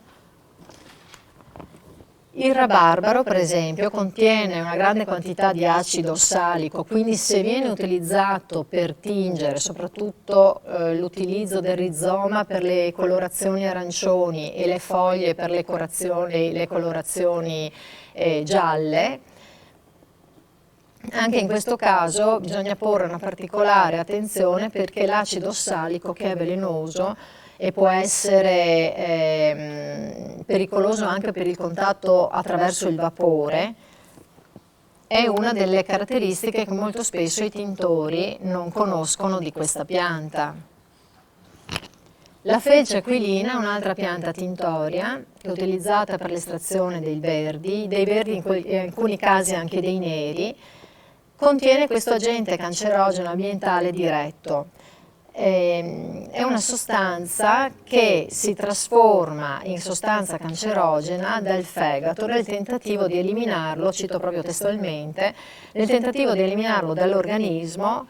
Il fegato lo tossifica per sbaglio e questo sia se viene ingerito sia se viene respirato. In Inghilterra le guardie forestali hanno l'obbligo di indossare la mascherina quando sono a prestare servizio all'interno dei parchi dove c'è la presenza della felce aquilina, che è una felce molto diffusa anche da noi. Questa ve l'ho detta prima. Poi ci sono tutta una serie di additivi alimentari che io ho analizzato non dal punto di vista dell'utilizzo nell'alimentazione, ma dell'utilizzo nella tintura naturale, che era ad esempio la cocciniglia, che vi dicevo prima, che è stata in qualche modo eliminata dall'utilizzo come colorante alimentare, quindi i vari coloranti per gelati, sciroppi, ma anche l'utilizzo dei coloranti nei cosmetici è stata praticamente eliminata perché è stato riscontrato, o comunque si ha il sospetto che possa avere effetti collaterali dannosi e che sia un potenziale cancerogeno. Ma soprattutto per quanto riguarda la tintura, questa sostanza colorante viene utilizzata con del cloruro di stagno per poter ottenere il colore particolarmente intenso che ricordava appunto lo scarlatto veneziano che vi raccontavo prima. Qui abbiamo la sigla del colorante utilizzato nel settore alimentare, l'E120 della cocciniglia, l'E124 dell'altro tipo di cocciniglia, perché abbiamo visto che ce ne sono due. Tra le piante velenose il colchicum, per esempio, che molto spesso viene scambiato con lo zafferano, perché ha una forma molto simile nel fiore, anche nel periodo di fioritura. Il colchicum è una pianta tintoria, però è anche una pianta velenosa mortale. Vedete, il fiore si assomiglia. L'edera, per esempio, anche questa è una pianta che può essere velenosa e viene utilizzata associata col solfato di ferro per ottenere i neri. Prima vi parlavo di mordenti e degli agenti e delle sostanze ausiliari, cioè tutte quelle sostanze che non vengono usate come veri e propri mordenti, ma servono di aiuto per le varie fasi, i vari procedimenti tintori. Nella tintura al tino, cioè per ottenere i blu, si utilizza l'idrosolfito di sodio. Queste sono le classificazioni che io ho dato dalle schede di sicurezza, con i riferimenti a quella che è la normativa, vediamo se la troviamo, il regolamento c'è praticamente il 1272 del 2008 del Parlamento europeo e del Consiglio dell'Unione Europea del 16 dicembre 2008 relativa alla classificazione e all'etichettatura e all'imballaggio delle sostanze e delle miscele, che modifica e abroga le direttive 67548 CE e 1999-45 CE e che reca e modifica il regolamento, eccetera, del 2006. Il regolamento dovrebbe assicurare un grado elevato di protezione della salute umana e dell'ambiente, nonché la libera circolazione delle sostanze chimiche e delle loro miscele di taluni articoli specifici, rafforzando nel contempo la competitività e l'innovazione. Quindi queste sono tutte indicazioni che vengono prese come riferimento dal regolamento europeo e dalle schede di sicurezza delle varie case produttrici. Per quanto riguarda l'idrosolfito di sodio, è una sostanza comunque considerata nociva per ingestione e per inalazione. In più è una sostanza anche che è facilmente infiammabile. I mordenti. Prima abbiamo parlato del solfato di ferro di potassio, ovvero l'allume di rocca, così chiamato comunemente, o allume di potassio. Gli altri, dicevo, sono 6. Uno è allume di rocca, che è quello forse più atossico di tutti, che non dà comunque alcuna complicazione. Poi abbiamo il bicromato di potassio, che è un mordente usato soprattutto per rendere le fibre più morbide, ma per intensificare anche i colori ottenuti nelle tinture, ed è una sostanza particolarmente pericolosa e cancerogena, ed è utilizzata moltissimo, oltre che nel settore della tintoria, anche in quello del restauro, oltre a essere presente in tantissimi componenti, lavorazioni industriali e anche composti per i colori. Viene usato anche molto nelle concerie, poi viene usato nei coloranti, soprattutto i verdi, e vari processi industriali e anche nell'utilizzo di protesi e prodotti sanitari. Però tornando al discorso colori naturali, viene utilizzato come sostanza, ripeto, ammordenzante in tantissime ricette. Qui abbiamo le indicazioni di pericolo, quindi nocivo, tossico se ingerito, nocivo per contatto con la pelle, provoca gravi ustioni cutanee, può creare reazioni allergiche, eccetera. Il solfato di rame, che è il solfato di rame che praticamente tutti conosciamo, anche questo viene utilizzato nel settore tintorio, può essere pericoloso sempre a contatto con la pelle, vediamo anche qui è una sostanza nociva. Il solfato di ferro, che viene utilizzato, come dicevo prima, per la produzione dei colori neri, perché la maggior parte dei colori neri è l'associazione di sostanze tanniche presenti in diversi vegetali unite col solfato di ferro. E anche qui abbiamo nocivo per ingestione, può essere pericoloso se inghiottito, può causare danni al fegato e ai reni, però la cosa strana è che già i tintori dell'Ottocento avevano fatto notare come il solfato di ferro, che veniva usato già all'epoca per tingere di nero, creava dei problemi di irritazione alle pelle, e più di qualcuno aveva segnalato la possibilità di sostituire il solfato di ferro utilizzando le varie composizioni di colori o delle sostanze coloranti alternative. Il solfato di alluminio di potassio, che dicevo prima, dei 6 mordenti è praticamente l'unico che attualmente è considerato una sostanza che non dà nessun problema, tanto è vero che nella scheda di sicurezza viene indicato come prodotto che non presenta particolari rischi per la salute umana, ed è il mordente maggiormente usato, ma non l'unico, come vi dicevo prima. Allora, a questo punto cos'è che dobbiamo, secondo me, così, quella di questa sera era giusto una chiacchierata per cercare di capire dove ci stiamo muovendo. Il naturale non è che dobbiamo considerarlo come una cosa che in assoluto salubre per noi, per l'uomo, per la salute e per l'ambiente, ma nasconde all'interno delle caratteristiche che possono essere comunque indice di pericolo.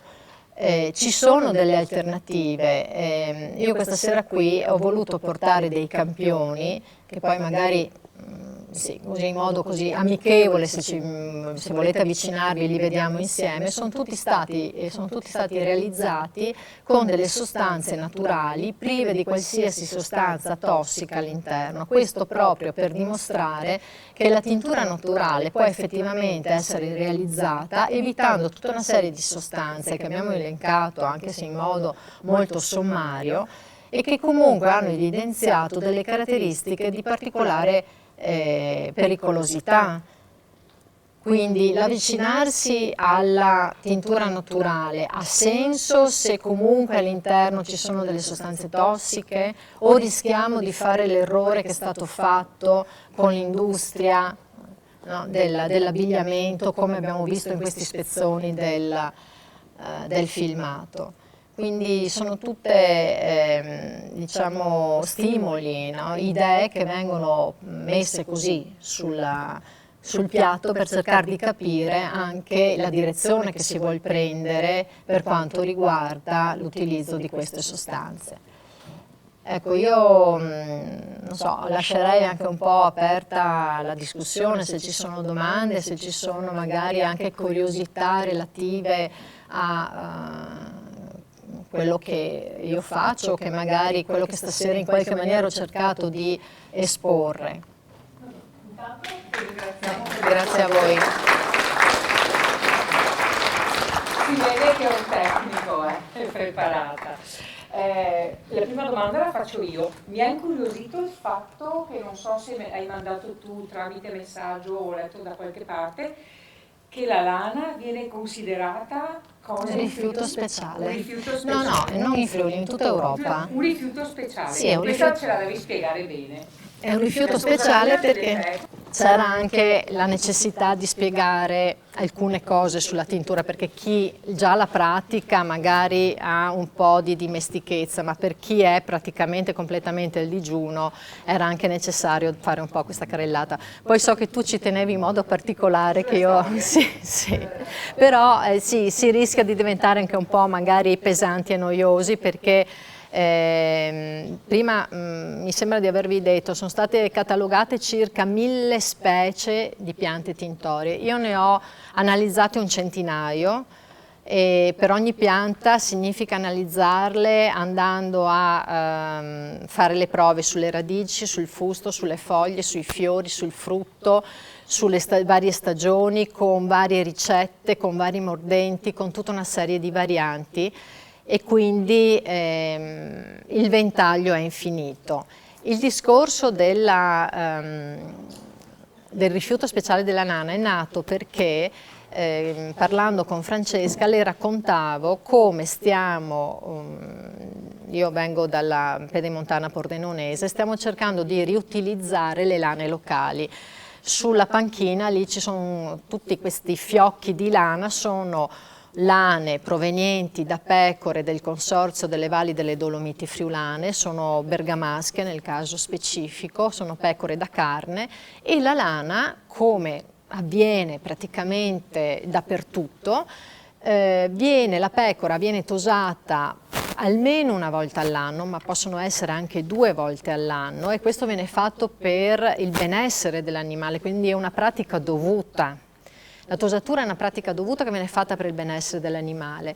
Se la pecora, nel caso della pecora, è una razza pregiata, quindi se ha una lana pregiata perché la finezza è talmente bassa, poi questa sera qui abbiamo anche un artigiano che lavora la lana per i materassi, che lo abbiamo avuto sabato alla 3ª edizione di Natura e Colore a Tramonti.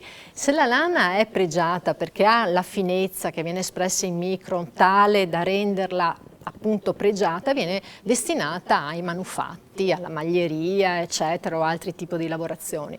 Ma se la pecora è una pecora, per esempio, da latte, quindi già delle caratteristiche genetiche che gli dà alla lana una qualità inferiore, o non è una razza particolarmente pregiata, le famose merinos come pecore, o le sopravissane, o la gentile di Puglia, piuttosto che la cashmere che è una capra, o l'alpaca che è un camelide, se non sono lane particolarmente pregiate, il pastore cosa fa? Tosa la pecora e poi deve smaltirla pagando. Perché questo? Per una questione sanitaria, perché se per qualche motivo l'animale è ammalato, va in circolazione, cioè si rischia di creare un problema sanitario generale. Allora cosa si fa? Si obbliga lo smaltimento come rifiuto speciale. Ma cosa avviene? Già il pastore vede la pratica della tosatura come una cosa dovuta. Già questa lana non la vuole nessuno, perché ormai ci siamo abituati tutti alle lane di importazione, magari non sappiamo cosa c'è dentro, non sono lane pure, perché per legge quando si ha il 93% di quel determinato prodotto, nessuno va a sindacare di cosa c'è per l'altro 7%. Quindi a un certo punto il pastore si vede anche costretto in qualche maniera, anche se la pratica non è da giustificare, però si vede costretto in qualche maniera di abbandonarla, sotterrarla, comunque farla sparire. E questa è una pratica orribile. Allora cosa stiamo cercando di fare? Stiamo cercando di capire se le nostre lane, ed questo non è una cosa che ci siamo inventati noi, nel centro Italia lo stanno facendo già da diversi anni, ci sono varie realtà anche qui in Veneto, infatti sabato abbiamo avuto un incontro anche con i vari rappresentanti della lana alpagotta, la lana di Lamon, la lana del Vicentino, quindi ci sono già dei progetti in corso di varie realtà che stanno cercando di rivalutare quelle che sono le lane locali. E quindi il discorso della lana come rifiuto speciale sta in questo momento un po' emergendo, cioè ci si sta rendendo conto di questa problematica, si sta spingendo affinché anche a livello sanitario prendano in considerazione questa cosa, perché è vero che ci deve essere la garanzia che l'animale sia sano e che la lana che è stata tosata sia una lana che non è a rischio sanitario, però ci sono anche tutta una serie di possibilità, cioè nel momento in cui la lana viene lavorata, allora a questo punto anche viene trattata con determinate temperature, a determinate temperature, con determinati prodotti, quindi la possibilità che ci siano dentro delle sostanze che possono essere pericolose viene eliminata, perché la lana appunto o perché viene messa a temperature elevate o perché viene trattata viene. Sì, perché cioè, se la pecora è sana per essere utilizzata come latte, come carne, cioè, spiegami perché la lana no, cioè no? È comunque trattata, perché tutte, anche quelle più pregiate, devono subire determinati trattamenti per essere utilizzate. Una volta che succede questo, poi scusa, tu dici la pratica, cioè, se io fossi uno che deve tosare la lana, cioè tutto sommato sotterrarla non sarebbe neanche male, nel senso fa concime, no? Potrebbe essere che diventa concime, ma non usandola così com'è, ma triturandola, sì, esatto. Quindi distribuendola, mescolandola nel terriccio, però ci deve essere sempre una procedura sanitaria che ti certifica che quella lana effettivamente proviene da un animale sano. Poi fra l'altro c'è anche un'altra cosa, non tutte le parti del corpo dell'animale, la lana che si trova su tutte le parti del corpo dell'animale è una lana utilizzabile, cioè una parte, magari quella della pancia, della coda, delle zampe, che è la parte anche più dove l'animale proprio si appoggia, quindi la fibra è più rovinata, anche di una pecora di razza pregiata, quelle parti del corpo devono essere comunque eliminate. Quindi il fatto di selezionarla e di curare un po' anche maggiormente quella che sono i vari fasi della tosatura è una cosa particolare, ma sono tutte pratiche che non vengono prese in considerazione, perché se a priori si sa che dopo aver fatto la tosatura comunque la lana va buttata via, non c'è neanche motivo di curarlo questo aspetto, no? Quindi questo tentativo di cercare di recuperare le fibre tessili naturali prodotte in loco, adesso ultimamente c'è anche questo tentativo di reinserire la canapa, di reinserire il lino, di comunque avere fibre di importazione ma certificate, come può essere il cotone biologico, o delle lane pregiate ma di provenienza tra virgolette a chilometro zero, è uno dei tanti tentativi limitati per cercare di far fronte a quello che è un po' un discorso di tuteliamoci da, insomma, no? Questo sì. Quindi l'utilizzo di fibre tessili sicure da un lato, comunque rivalutare quello che abbiamo in casa in loco, e unirle delle fibre, scusate, delle tinture naturali ma sicure, perché i mordenti che stiamo usando, la maggior parte possono essere eliminati. Vengono utilizzati questi mordenti che vi dicevo, io ne ho catalogati 6 come mordenti, 22 come sostanze ausiliarie. In realtà si potrebbe fare tutto quello che vedete qui sono tinte ottenute con il solo allume di rocco, solfato di alluminio di potassio, e molte anche senza niente. Questo perché? Perché l'abitudine che abbiamo, che per forza dobbiamo imitare i colori dell'industria, che per forza dobbiamo ottenere dei coloranti solidi per modo di dire, perché chiunque di noi ha comprato la maglietta, non sto dicendo dalla bancarella dei cinesi, ma anche nella boutique si è trovato con la maglietta che scoloriva a mano in lavatrice che venisse lavata.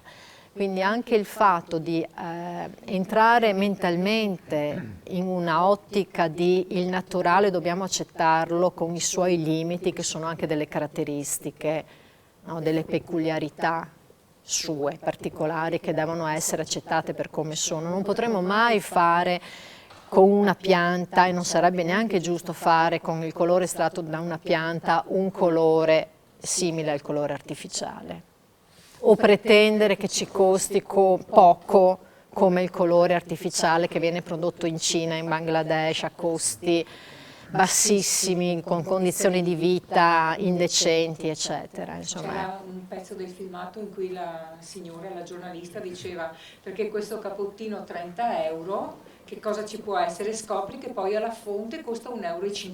Che cosa puoi avere con 1,50 euro? Infatti, sì. Una mia collega un po' di anni fa ha sofferto di una bolle, una cosa pazzesca, e doveva comprare vestiti, quelli senza colori, quelli bianchi praticamente, che un po' di anni fa erano anche un po' difficili da trovare. Addirittura neanche più i calzini in inverno, andava coi sandali. E mi parlava di un disperso blu che per venire a capo di questa malattia praticamente gliel'hanno trovata a Padova, clinica universitaria, che lei era allergica a questa sostanza in particolare. E mi ha detto, ma dico, è blu? No, mi ha detto, è una cosa che c'è un po' dappertutto, e non ho ben capito però come funziona. Probabilmente è una sostanza contenuta, sicuramente i blu e i neri sono i colori più pericolosi, lo dicevano anche nel filmato, nell'inchiesta che hanno fatto, i blu e i neri sono i colori più pericolosi, ma anche nella tintura naturale i neri sono i colori più pericolosi. Perché poi fra l'altro il nero in genere è anche un colore che fa comodo per coprire tutte le imperfezioni degli altri colori, quindi viene usato anche per camuffare.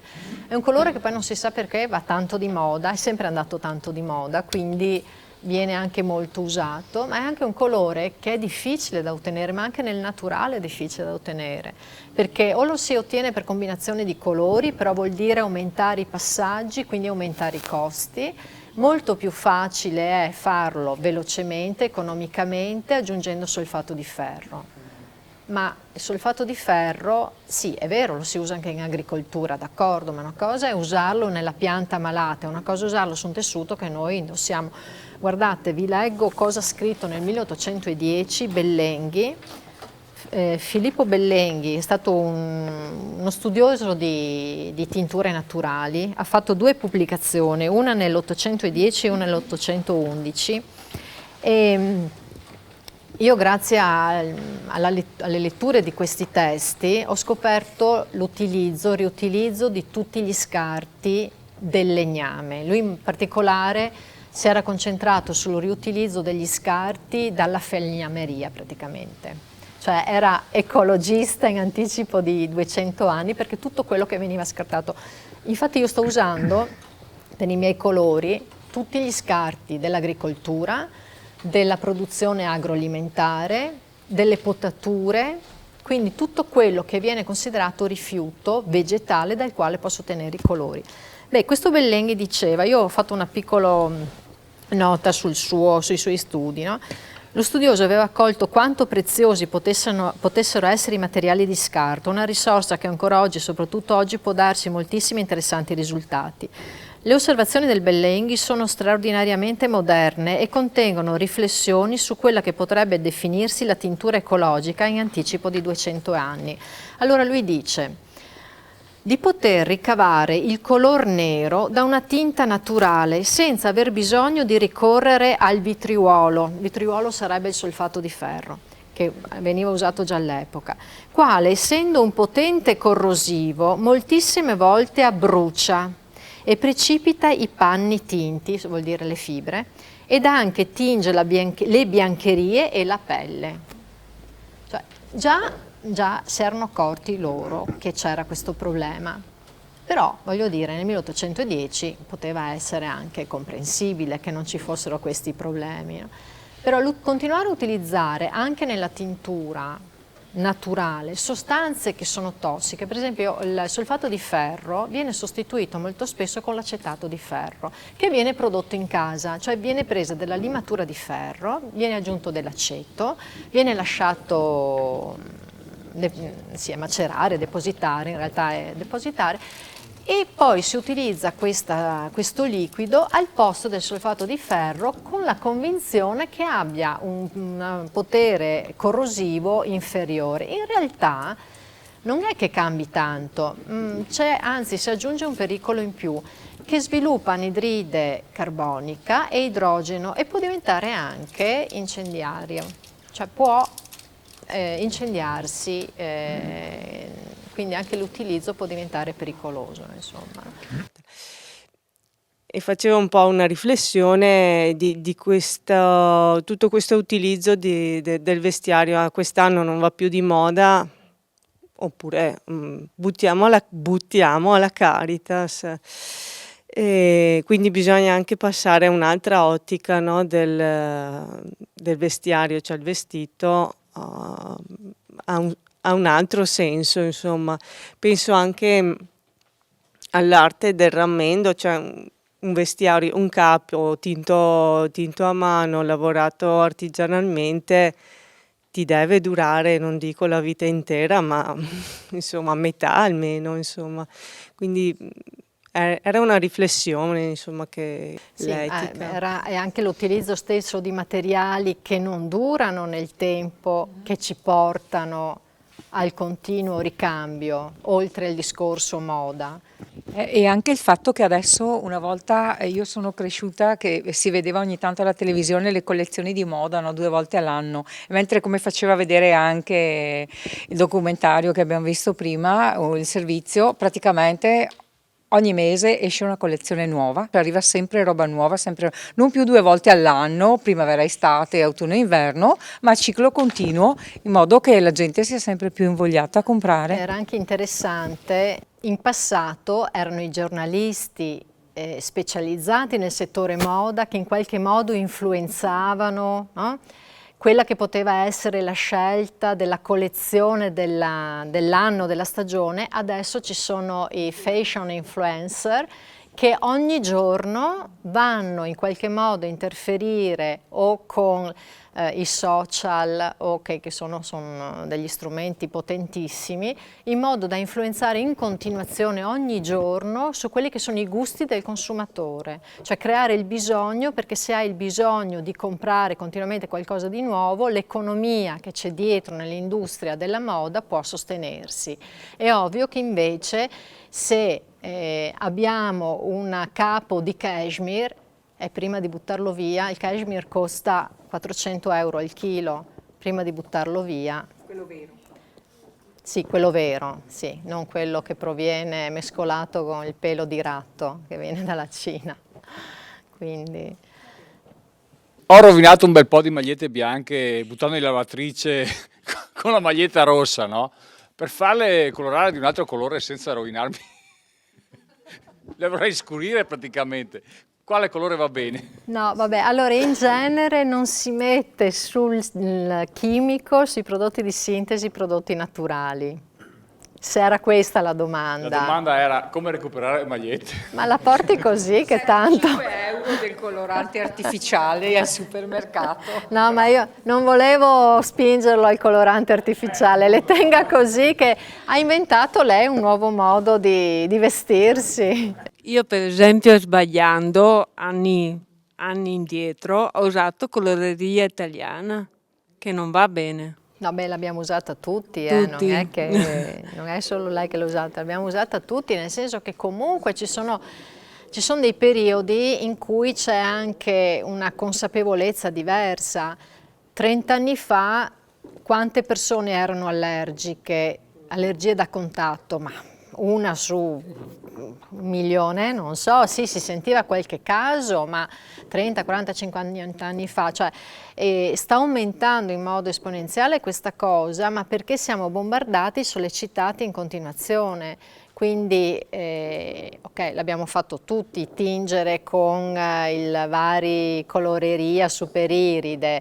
Quello che io voglio evidenziare è che attenzione, perché c'è questa grande attenzione per il naturale, c'è questa grande proprio voglia di orientarsi su un'altra, però attenti a quello che facciamo, perché cosa stiamo camuffando dietro il termine naturale, se poi alla fine ci ritroviamo che ci sono dentro bicromato di potassio, che è una sostanza veramente altamente tossica, cancerogena, solfato di ferro, solfato di rame, cloruro di stagno, cioè sono tutte sostanze che non serve utilizzarle. Ma rischiamo di andare poi a investire un sacco di soldi, perché è ovvio che i costi di un prodotto come questo sono ben diversi da quello che potrebbe essere il capo tinto con il prodotto di sintesi, cioè andiamo magari a spendere anche un sacco di soldi e rischiamo di avere gli stessi danni che ci stanno arrivando dal capo industriale, insomma, no? Questo è un po' che secondo me bisogna porre l'attenzione. Ho avuto l'esperienza, la mia domanda era, ho avuto l'esperienza di prendere dei pantaloni neri che odoravano, non so se petrolio o cose simili, e adesso ogni volta annuso tutto quello che prima di comprarlo, perché secondo me è altamente chimico. Soprattutto quando vengono lavati si sente ancora di più Sì, l'odore. e più li lavo e li sento comunque. Cioè, secondo me è proprio tossico. Questa roba profuma tutta di fiori ed è anche... Prima quando hai cominciato ad esporre si sentivano degli aromi. E ci sono delle stoffe che sono state tinte 4 anni fa e io le porto in giro in continuazione. Bene signori, noi la ringraziamo, che ne dite adesso di trasferirci tutti lì a toccare con mano questi bellissimi prodotti? Grazie. Grazie a voi.